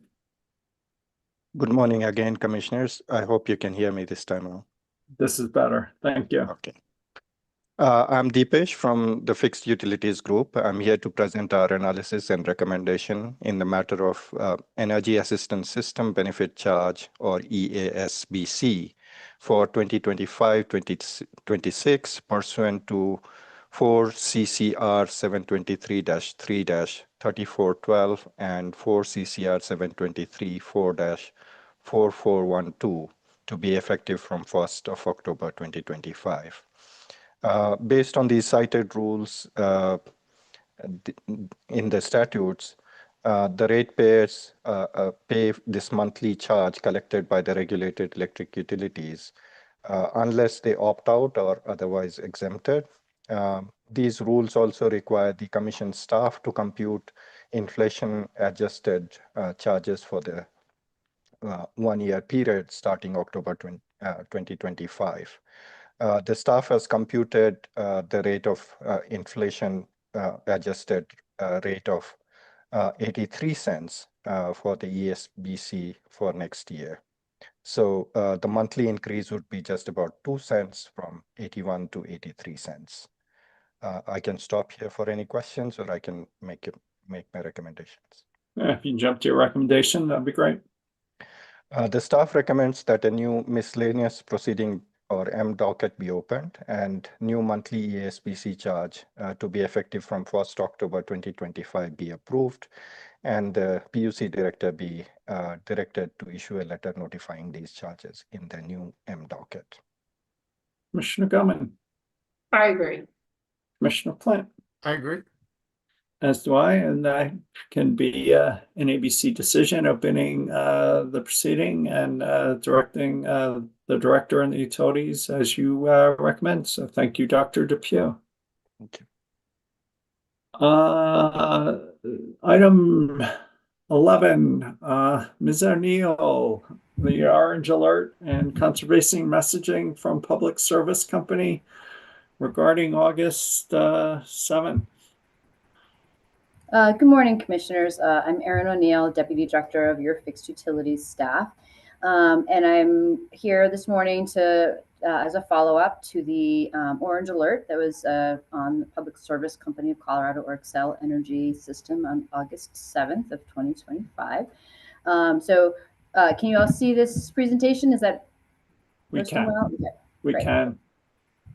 So just as an outset, to level set for everybody, we have a number of things to go through. So this is a little bit of a long presentation, but also happy to take questions as we go through this, Commissioner. So feel free to stop me, and I may not may or may not have answers, but happy to try to answer questions that you might have as we go through these slides.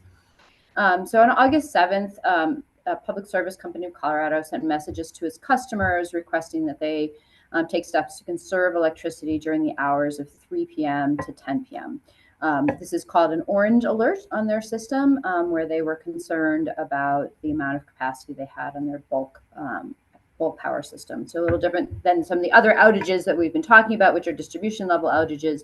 This was a concern about just having enough capacity to serve the bulk power system. Ultimately, the company was able to maintain service and no interruptions were experienced on their system that day. At the Commissioners' weekly meeting on August 13th, Commissioners had asked that Commission staff bring back this matter to discuss some of the circumstances surrounding that event. So that's what this follow-up is for. As a reminder, the messaging sent to customers requested that they take conservation actions between the hours of 3 p.m. and 10 p.m. on that day. So these slides and the analysis of staff's analysis focused on that time period of that sort of peak power period, the 3 p.m. to 10 p.m., which was the focus of the company's conservation messaging. Conservation messaging included suggestions of actions customers could take to try to help reduce strain on the system, including lowering, or I guess increasing thermostats, turning off lights, things like that. Anyway, so the customers received via emails messages about conservation. On the company system, they use a color-coded system for monitoring sort of the system conditions: green, yellow, orange, red. Green, sort of everything is running along fairly smoothly, very low likelihood of any loss of load. Yellow, remote possibility. Orange, sort of you can see the getting more concerning. And then red is that a loss of load or rolling blackouts are imminent. So on that day, on August 7th, the company's system was in the orange position. So again, sort of a credible concern about loss of load. This system is similar, but not the same as the NERC. So the NERC is North American Electric Reliability Council, has an energy alert system. They're similar, kind of different levels depending on how serious the events are. Systems are not exactly the same, but most electric systems have some kind of way to grade and track the system conditions. Just as a side note, Southwest Power Pool also follows the NERC standard of emergency alerts. The company provided us a fair amount of information on some of the history of these events and conditions from that day. This table provides a summary for the last 9 years of how often the system experienced either a yellow or orange alert. So this you can see, sort of looking at the orange alerts, those are rare, but not unheard of. So it had been a number of years since the company had experienced an orange alert. We had 2 in 2025. The first one was in winter of this year. And then the August 7th event. In 2021, there were 3 events. So you can see there are years that this doesn't happen at all and years where it happens a couple times. Yellow alerts are more common and seems to show a slightly more of a trend that it's being a little bit more common in the last few years. But it's hard to get a full trend from sort of 9 years of data, but it seems to be that yellow alerts are getting a little bit more common. The circumstances around the orange alert on August 7th, I think from staff's analysis and understanding in talking with the company and looking at the data, staff found that there are sort of 4 factors contributing to the circumstances around that event on the 7th. And those circumstances included having a significant number of fossil fuel-based generating assets that were on an unplanned outage. So these are not sort of normal maintenance schedules, but units that were out for unexpected reasons. The company is also relatively short in capacity from a planning perspective coming into the summer. So this was sort of a known circumstance of the company coming in a little bit short from where they would like to be from a planning perspective. The third factor is renewable production level. So a little bit of a caveat on that, and we'll go through that through these slides, but renewable production level was a little bit lower than sort of the average for summer days. And then the last is just that it was a high temperature event. So we'll talk again a little bit about that. So I'm going to go through the slide and talk about each one of these factors in a little bit more detail. First, this chart here is showing the total amount of thermal capacity that was not available. Thermal capacity is fossil-based units. So this is basically coal and gas units on the company's system. The majority of this capacity that was in an unplanned outage on August 7th was coal-related capacity. So about over 80% of this outage capacity is coal-based. There were several purchase power agreement resources that were also not out, but the majority of this capacity was company-owned units. In total, there were 11 specific units that experienced some amount of unplanned outage during the sort of 3-day outage period, which was the sort of high temperature period. You can see that the biggest outage levels occurred on the 7th. So that was the day that the company had the conservation messaging and the system was in orange. Second factor that we talked about, or I mentioned earlier, is that the company's overall position from sort of a loads and resources balance was short coming into the summer. So recall that the company plans to have a significant amount of a planning reserve, right? We're not planning to only have just enough to serve the peak load, but to have a planning reserve so that when a unit is down, there's a resource to compensate for that. So the company's system was short from the planning perspective, meaning that they just don't have a sort of as much cushion as they would like to have from a planning perspective, and is what is approved by the commission, right? We're all working with them to develop these plans.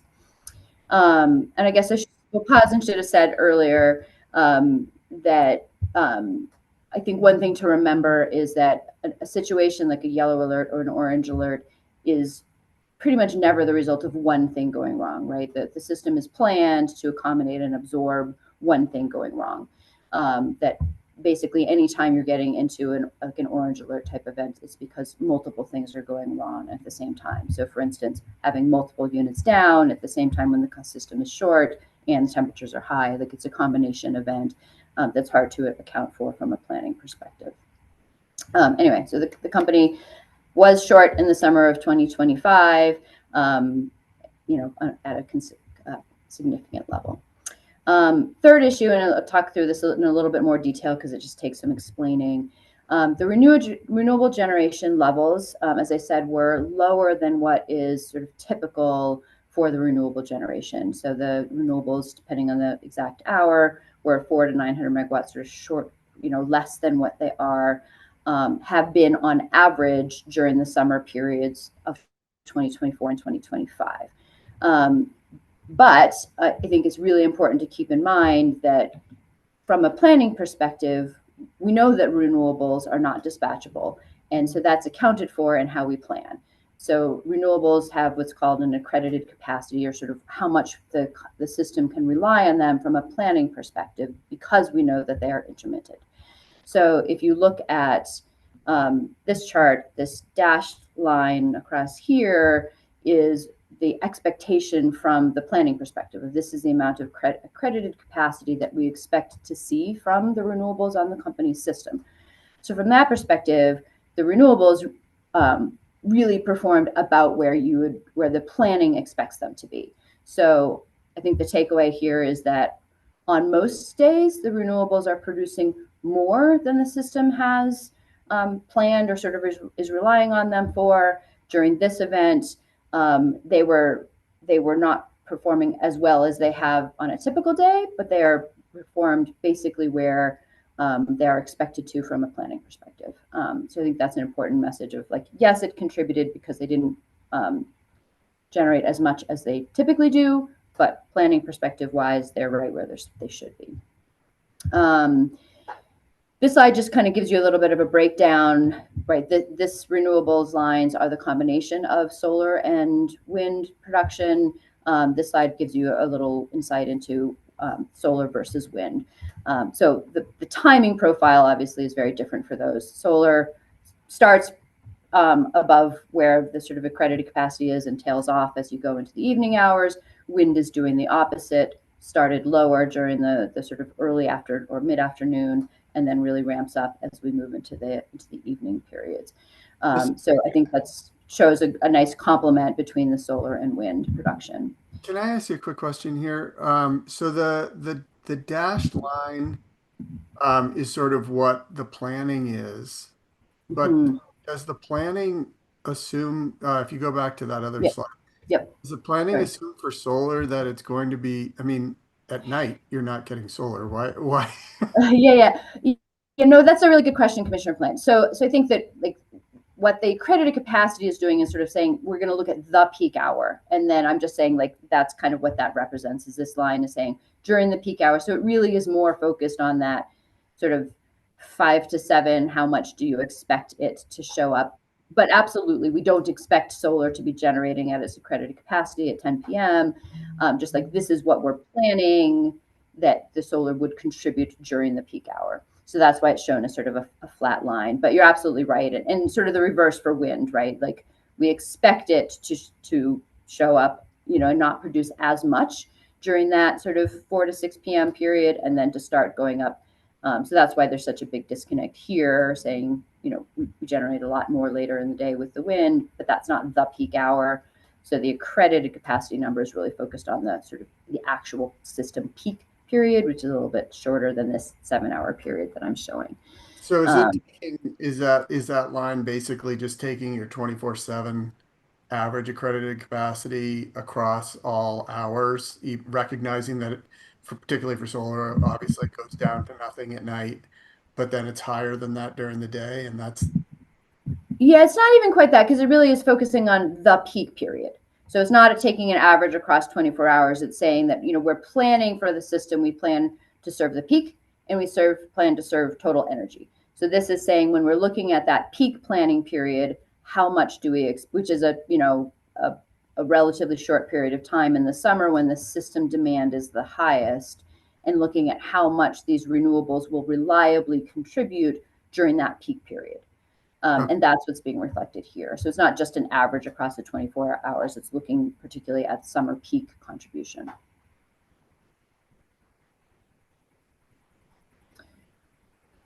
So in regards to the renewables, sort of, I think the conclusion from us is very much, or from staff's perspective, was very much that, you know, yes, renewables didn't produce as much as they do on certain days, but really, I think a little bit of a validation of the planning process that they are pretty much showing up where we expect them to be, in terms of how much we're relying on them, you know, as a reliable resource. So they're not dispatchable, but that's different than being not reliable, right? The renewables were dispatchable, but didn't really show up on the day, right? That there's a number of things that contributed to it, and depends on, you know, each individual unit was experiencing its own thing, but the reliability issue was much more on the fossil side than on the renewable side.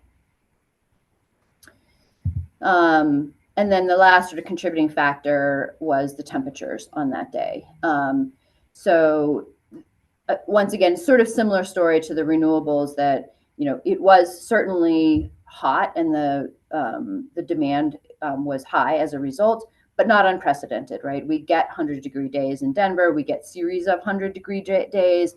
This temperature, you know, weather pattern is not particularly uncommon. It wasn't like we were having a 108-degree day or something like that. So this was the highest on sort of average temperature day that we experienced in 2025.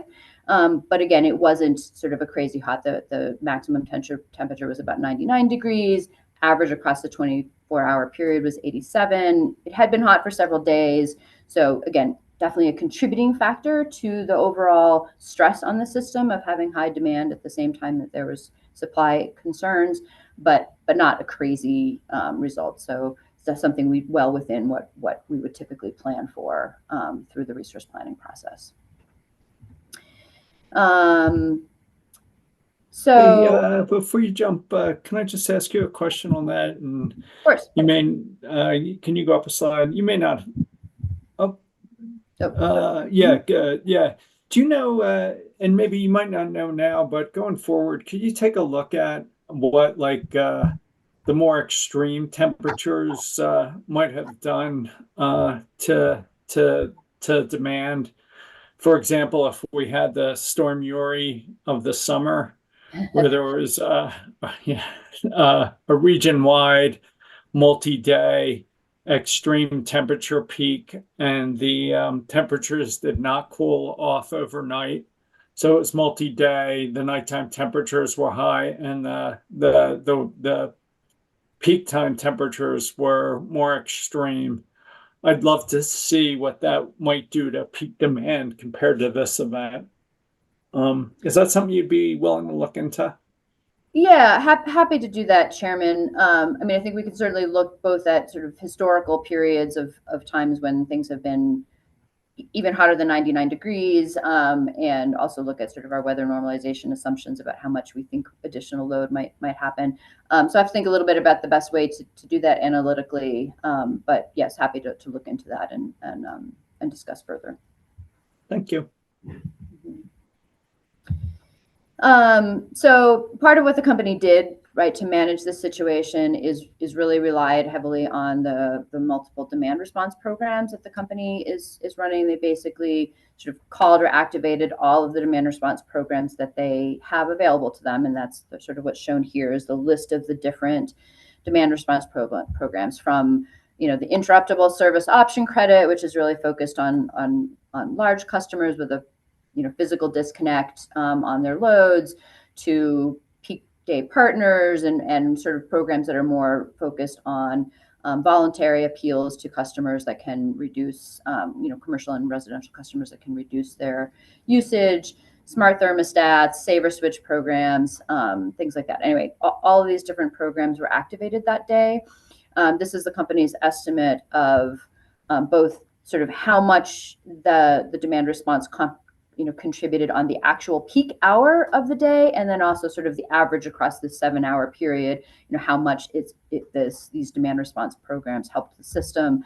And I think, similar to the renewables, sort of as a positive story of, these programs really showed up and provided hundreds of megawatts of load reduction at the time when the company needed them to show up. This chart kind of shows you what the company expected the system load to be without the demand response programs, and then what the actual load was. So you can see the pretty big reduction in load across this peak period. Again, this is on that date, the August 7th date. I think a validation, again, a little bit of the demand response programs of being a real helpful contribution during a stressful time on the system. So sort of in conclusion, I think staff's general observations here. Sorry, can yes? I just, can you just bump up?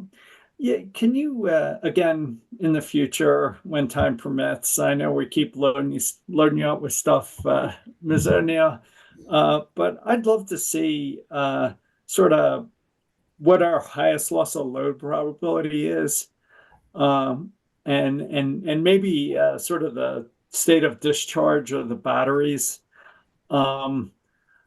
This makes it look like the highest loss of load probability might be 5 p.m., but I think if you looked at it net of solar, net of wind, it pushed out later in the day. And I'd really like to see how the company was discharging the batteries when they started, and the hours where they stopped discharging.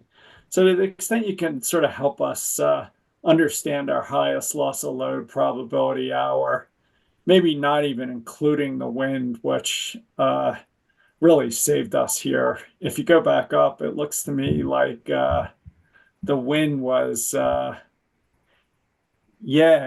at 6, the wind didn't start tailing off until later in the day. It was still 1,200 megawatts or 600 megawatts above its capacity value. So, and I guess the planning is even better, although I don't know if it shows up on the peak day. So that might be another thing to look at. So anyway, I guess the request is if you could just poke at this analysis and see if you can figure out by time of day which is the highest loss of load probability, you know, what the batteries were doing, whether the demand response was at expectations. So Yeah, happy to do that, Chairman. And I think, you know, we do have a lot of that data. The company provided us very detailed data, sort of going through this particular day, and happy to pull that apart and really look at sort of, again, how, to your point, how do batteries contribute to this? What is the sort of load net of renewables perspective on this? You know, my only caveat would be to make sure that we remember that this is a single day. And that, you know, conditions can be different from different time periods. But this was basically the peak situation for 2025. So pulling this apart and understanding it is a helpful exercise, right? And thinking about what is the peak we're planning for. yeah, and you have the data to sort of look at, well, what would happen if demand was higher? What would happen if one of the coal plants was on instead of, you know, and not, yeah, I mean, it just that we can use this to look at a bunch of different stuff, and I'd love to do it. Yeah, I agree. And again, the distinction there being that, like, there's a pulling it apart to understand what was happening on the supply side of the system, and then also sort of pulling apart and understanding how the sort of load deducts have worked and performed. But yeah, you know, happy to continue to sort of pull it apart a little bit. And as I said, I think that, you know, the company was very helpful in providing a great deal of detail about this this event. So I think we have all the data to do that. It's just making sure we understand the questions and looking at the data in the right way. Sorry, if you could jump to your recommendation. That was the point of trying to, you know, make sure that we're sort of furthering the conversation and understanding of this event. So I think sort of staff's overall observations from this event, right? Hot weather and sort of lower than typical production from renewables contributed to the strain on the system, but I think are not generally, we would not consider them outside of the sort of normal planning expectations. So yes, contributed to the stress, but I think not what we would point to as sort of the underlying sort of basic driver of this. It really was about a simultaneous lack of availability of a number of large fossil fuel based generating assets in the same time that the company's system is short from a planning perspective, right? Not having as much reserves as we would like to have from a plan. And then also the sort of the good news that the demand response programs really did seem to show up in a substantial way and helped alleviate the stress on the system and the lack of balance between loads and resources. So anyway, those were our sort of general observations. And again, just want to reiterate that we appreciate the company's communication during the event and timely production of data and information as we have poked at this and tried to pull it apart. Well, I'll just thank you, Ms. O'Neill, for pulling this together. Thank the company for being responsive, and turn it over to you, Commissioner Gilman, anywhere you'd like to go. And you can take down the presentation. Well, take down the presentation, but keep it available. Thanks, Ms. O'Neill. I would echo the appreciation for you and your team that pulled this together, as well as public service for working with you to get you the data with regard to the details. So thank you very much for this. I have a couple questions. With regard to the demand response, it looked like about 500 megawatts maybe at the peak. Yeah. Yep. Okay, I didn't add up those numbers. They came pretty quick, but do we have any idea how that compares to kind of the capacity within each of the programs, or kind of available capacity in the programs and the modeled expected performance through kind of the resource planning process with regard to the demand response specifically? Yeah, so actually I'm going to pull now that I've pulled it down, I'm going to pull this through. I have a partial answer to your question. Yeah. So this was the showing the performance of each of the individual demand response programs. So, you know, on peak, the peak hour contributed over 500 megawatts, sort of average-ish was 350. If we go back and look at that loads and resources balance, this does show sort of the general expectation from a planning perspective of how much we think demand response is going to show up as part of our balance. So I would say those things are fairly consistent, that sort of the average demand response was very similar to this number, and actual on peak demand response was even higher. So I think that's where I would kind of draw the conclusion that I do think the demand response programs were successful in showing up and really being helpful to contributing to the loads and resources balance. In terms of having gone, like, we have not had the time to go through each one of these programs and sort of look at like how much, you know, when we approve Save or Switch, what is the company's estimate of how much this is going to perform? We just haven't had the chance to kind of go through and do more detailed audit of each one of these programs. So I think the conclusion of a general, like, overall, I think pretty successful in demand response. But, you know, is there more work we could do to look at sort of individual programs? Yeah, yes, absolutely. While we're on this, can I just ask one clarifying question? I apologize, Commissioner Gilman, and we'll get it right back to you. But do you know the energy expectations? So it was like 323 megawatts. Do you know how much energy that was? And here you show a peak demand megawatt. Do you know what the peak was? Was that, you know, 1 hour, 4 hours? Just like a little more detail on an energy basis would be really useful. Well, if you go to the chart, the graph. This one? Yeah, I mean, the energy would be the area under the curve, right? Yeah, no, exactly. I mean, and yes, we have the hour. I mean, we could do that. We can show, like, this is obviously mostly focused on that capacity question of how much showed up on peak. But yes, we have the hourly generation numbers to be able to say and how much of the total system energy was sort of absorbed. I don't know if the right word is, but taken up by those demand or reduced by the demand response programs. Yeah, I guess my question, Commissioner Gilman, it's just not clear what the system peak is. If you go back to that graph, I think the system peak might have been around hour 19 or 21. You're saying net renewables. Yeah. So it looks like the demand response is maybe coming off when you need it the most. But I don't know that. So anyway, I apologize, Commissioner Gilman, back to you. But perhaps more a feature of how the demand response was deployed than the demand response itself. It's deployed how public service tells it to be deployed. So if the timing's wrong, that's probably where we look for answers. Yeah, go ahead. So I'm just saying, so in your question, Commissioner Gilman, I felt like I heard two different things. Sort of one is the higher level question, which I think we generally have the answer to, and the other maybe was a little bit more of the sort of looking at the auditing on individual programs. Did I hear that right? Yeah, I mean, just recognizing we have a 2026 DSM proceeding coming. So this seems like very valuable experience to learn how we're performing. You know, I think you did perfectly. The task was figure out what happened in this exact instance. But I think what can we further learn to apply going forward in the design and accreditation and value that we're assigning and kind of ambition that we're assigning these programs.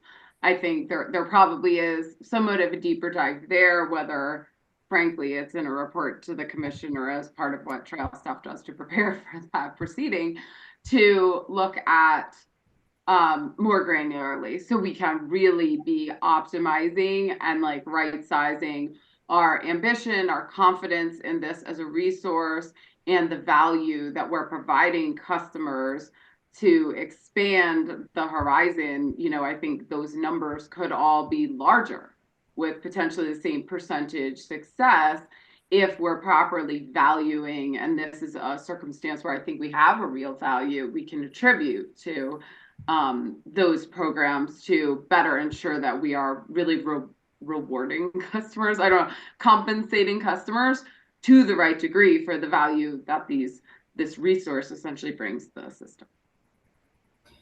Yeah, I agree. So I guess my only question would be, I think, you know, clearly that is a good and appropriate discussion to have within the context of that DSM program, and makes a lot of sense. Not sure if there was a request to bring it back to you all in the context of this proceeding or not. And I guess one other thing that I forgot to mention is the company is still working to try to understand the impact of the actual conservation messaging, which is a little different than each of these specific programs. programs.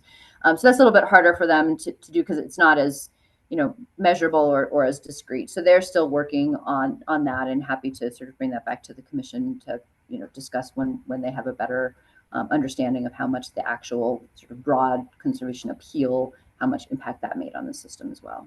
That was my next question, kind of the duration of what we saw there. So it sounds like perhaps that's to come. With regard to the deeper dive, like on a programmatic level, I would probably leave that to you. Like, I understand y'all are very busy. I get it. It's of a lot of interest to ensure that we really are optimizing, right sizing, and compensating properly for those DR programs and giving them the right sort of accreditation and kind of emphasis. So that's of a lot of interest, whether that comes within the next few months or whether that comes as part of the adjudication.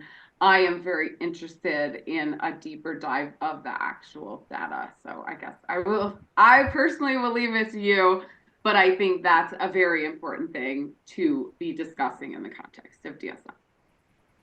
Yep, agree with all that, and duly noted. I have my notes. Thank you, Okay, Commissioner. cool.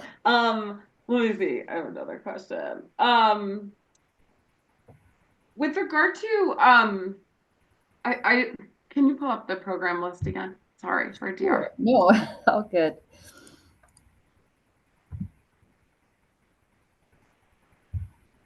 Okay, yeah. So I don't see battery connect on here. Not like involved in one of these line items? Is that like its own thing? Good question. I think it's under one of these, but I am not sure. I can follow up on that. Yeah, I think just like, and somewhat to the chairman's point, like understanding the deployment, I mean, that is more considered, I think, a demand response resource, whereas the company's batteries are more considered generation resource, right? But like, how were batteries deployed like during this event, especially 4-hour batteries? I think this is kind of more or less considered like a 7-hour event in a lot of your so I think understanding, how are those staged? Was that as expected, etc. So that might be divided into customer sited and utility operated or directed batteries. But I think there's some understanding there that would really enhance our understanding from a resource planning perspective, from a demand response and like programmatic perspective to ensure, again, that we're optimizing the use, assigning the right value, assigning the right attributes as far as like how these are deployed in the worst case scenario, which like we literally see here, and understand the caveat, like one time is one time, but this was the best example. Like clearly the company understood this was a very important time to be precise in that deployment. So I think understanding how they actually did it when the system depended on it would be really helpful. I'm not sure where that manifests. Again, I think we have an ongoing res proceeding, which probably implicates the Battery Connect program. So like, I get it. There's a lot going on, but like that also seems an important aspect of this to like understand a little more granularly.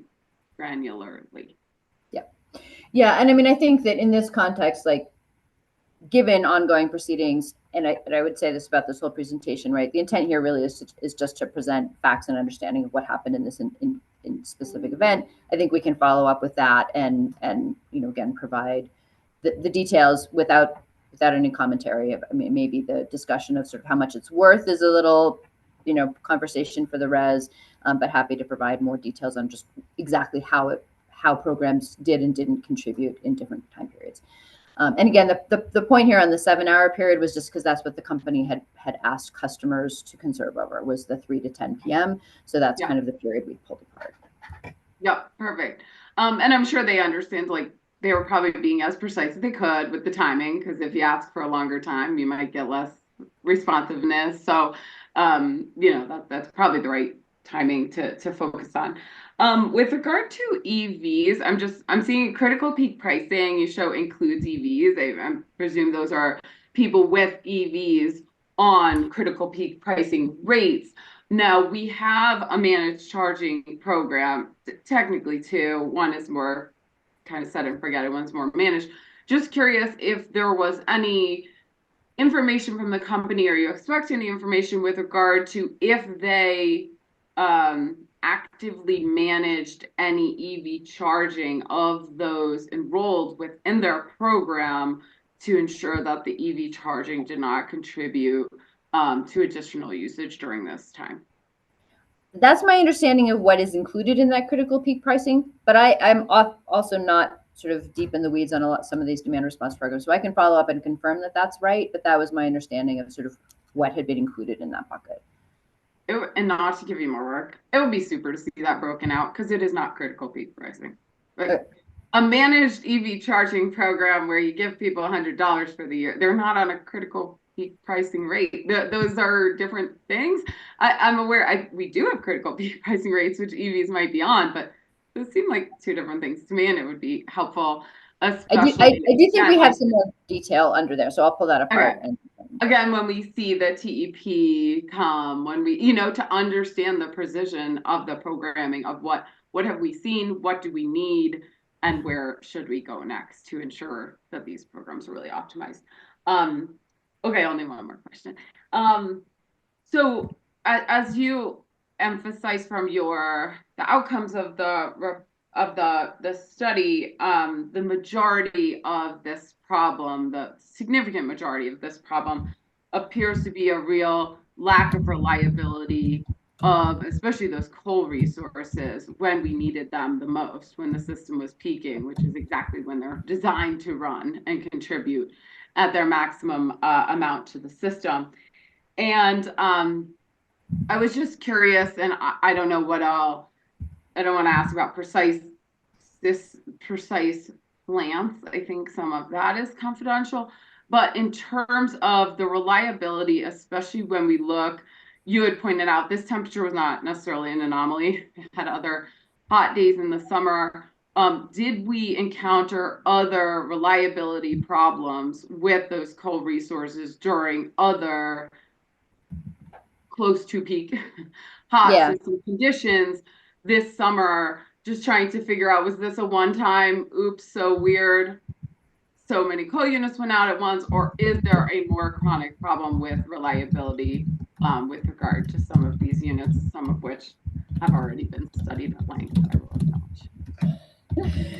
Yeah, so I think that's a great question, and I guess I have sort of two qualitative, again, without sort of being too specific about any individual day or any individual unit. So I think part of what happened here is that we do have a number of units that are sort of coming up to their planned retirement dates, that the company is sort of managing down coal piles and kind of like the end of life things, where units that haven't necessarily traditionally been particularly unreliable had more issues, as we're coming up to those retirement dates.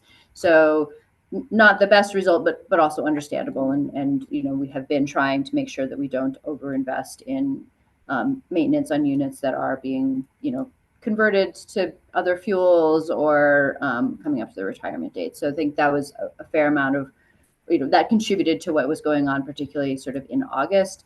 And then, we've had continuing issues and concerns with the reliability of certain other resources on the company's systems that just have chronic reliability concerns, and that was definitely the case for much of this summer. So in that regard, neither of these things was particularly an isolated event.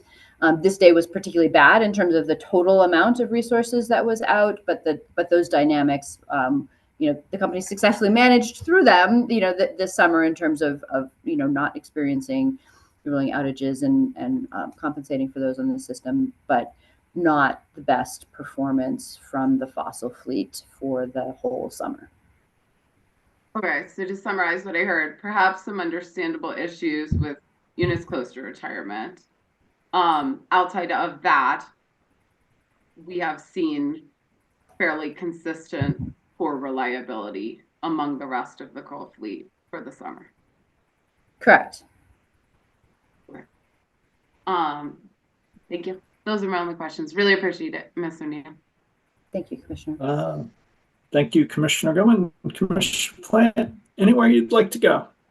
Thanks. I don't really have too much to ask. I think that Commissioner Gilman's questions are really very relevant. And, I mean, I guess for me, there's a couple of different takeaways. One is we're looking at greatly expanding and broadening the number of, demand response sort of programs or demand management programs. And so I think that what this demonstrates is, number one, that these are resources that do deliver when needed, but also that the different characteristics of the different programs have different capabilities, and really, as we're looking at particularly modeling, um, I think we can maybe learn a great deal as we expand these programs to how those different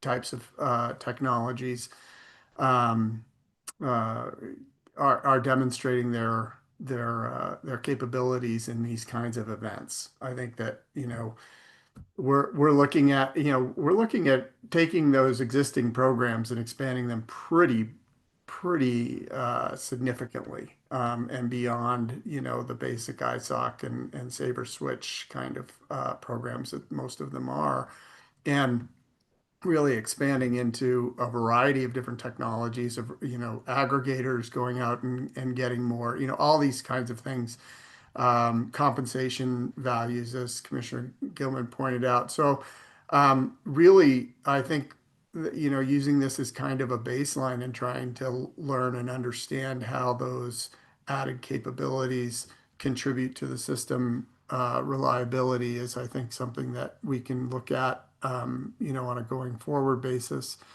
And that the second real takeaway that I have from this analysis is that I feel like we're, on the right track. I think what we're doing as a commission, as a state, really is trying to move away from some of these unreliable or less reliable and more expensive resources, and toward expanding the capabilities of the more reliable and more flexible resources that we're trying to bring onto the system, whether it's the demand management stuff or the energy storage.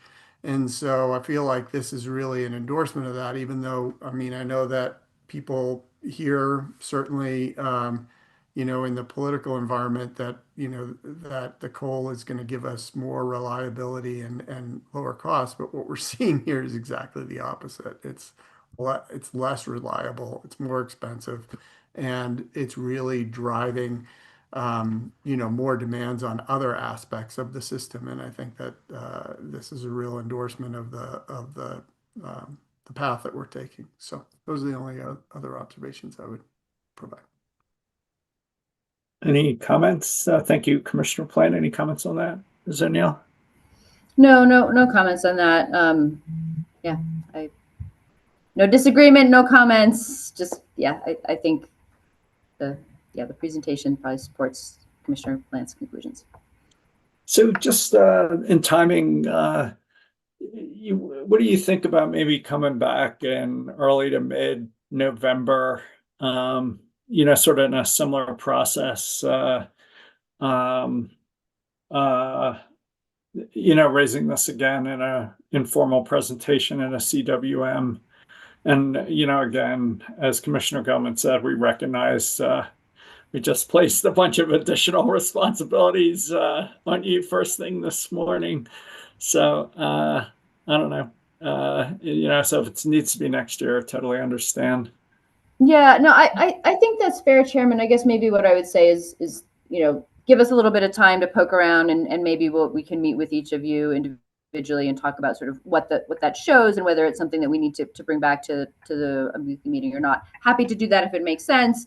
But if it's already teed up in other litigated proceedings, we can take care of it then. But we'll certainly happy to follow up, after we've done a little bit more pulling apart, and follow up with each of you. That'd be great. So we can keep it dependent on what you find and what you have. Commissioner Gilman, final thoughts on this before we adjourn? No, nothing additional. Thanks again, Mr. O'Neill, but appreciate it. Didn't mean to give you extra homework, but I see things that are interesting. I just assume there are more things that are interesting there. There's no end of interesting questions in this industry and in these jobs. Well, I just say I love this stuff, and I've really been struggling with it for over 4 years. So appreciate you, appreciate the company, and thank you to you and your team. Commissioner Gilman, final thoughts before we adjourn? No, nothing additional. Thanks so much. Commissioner Plant? Yep. Thanks a lot. All right. With that, we're adjourned. Thanks all.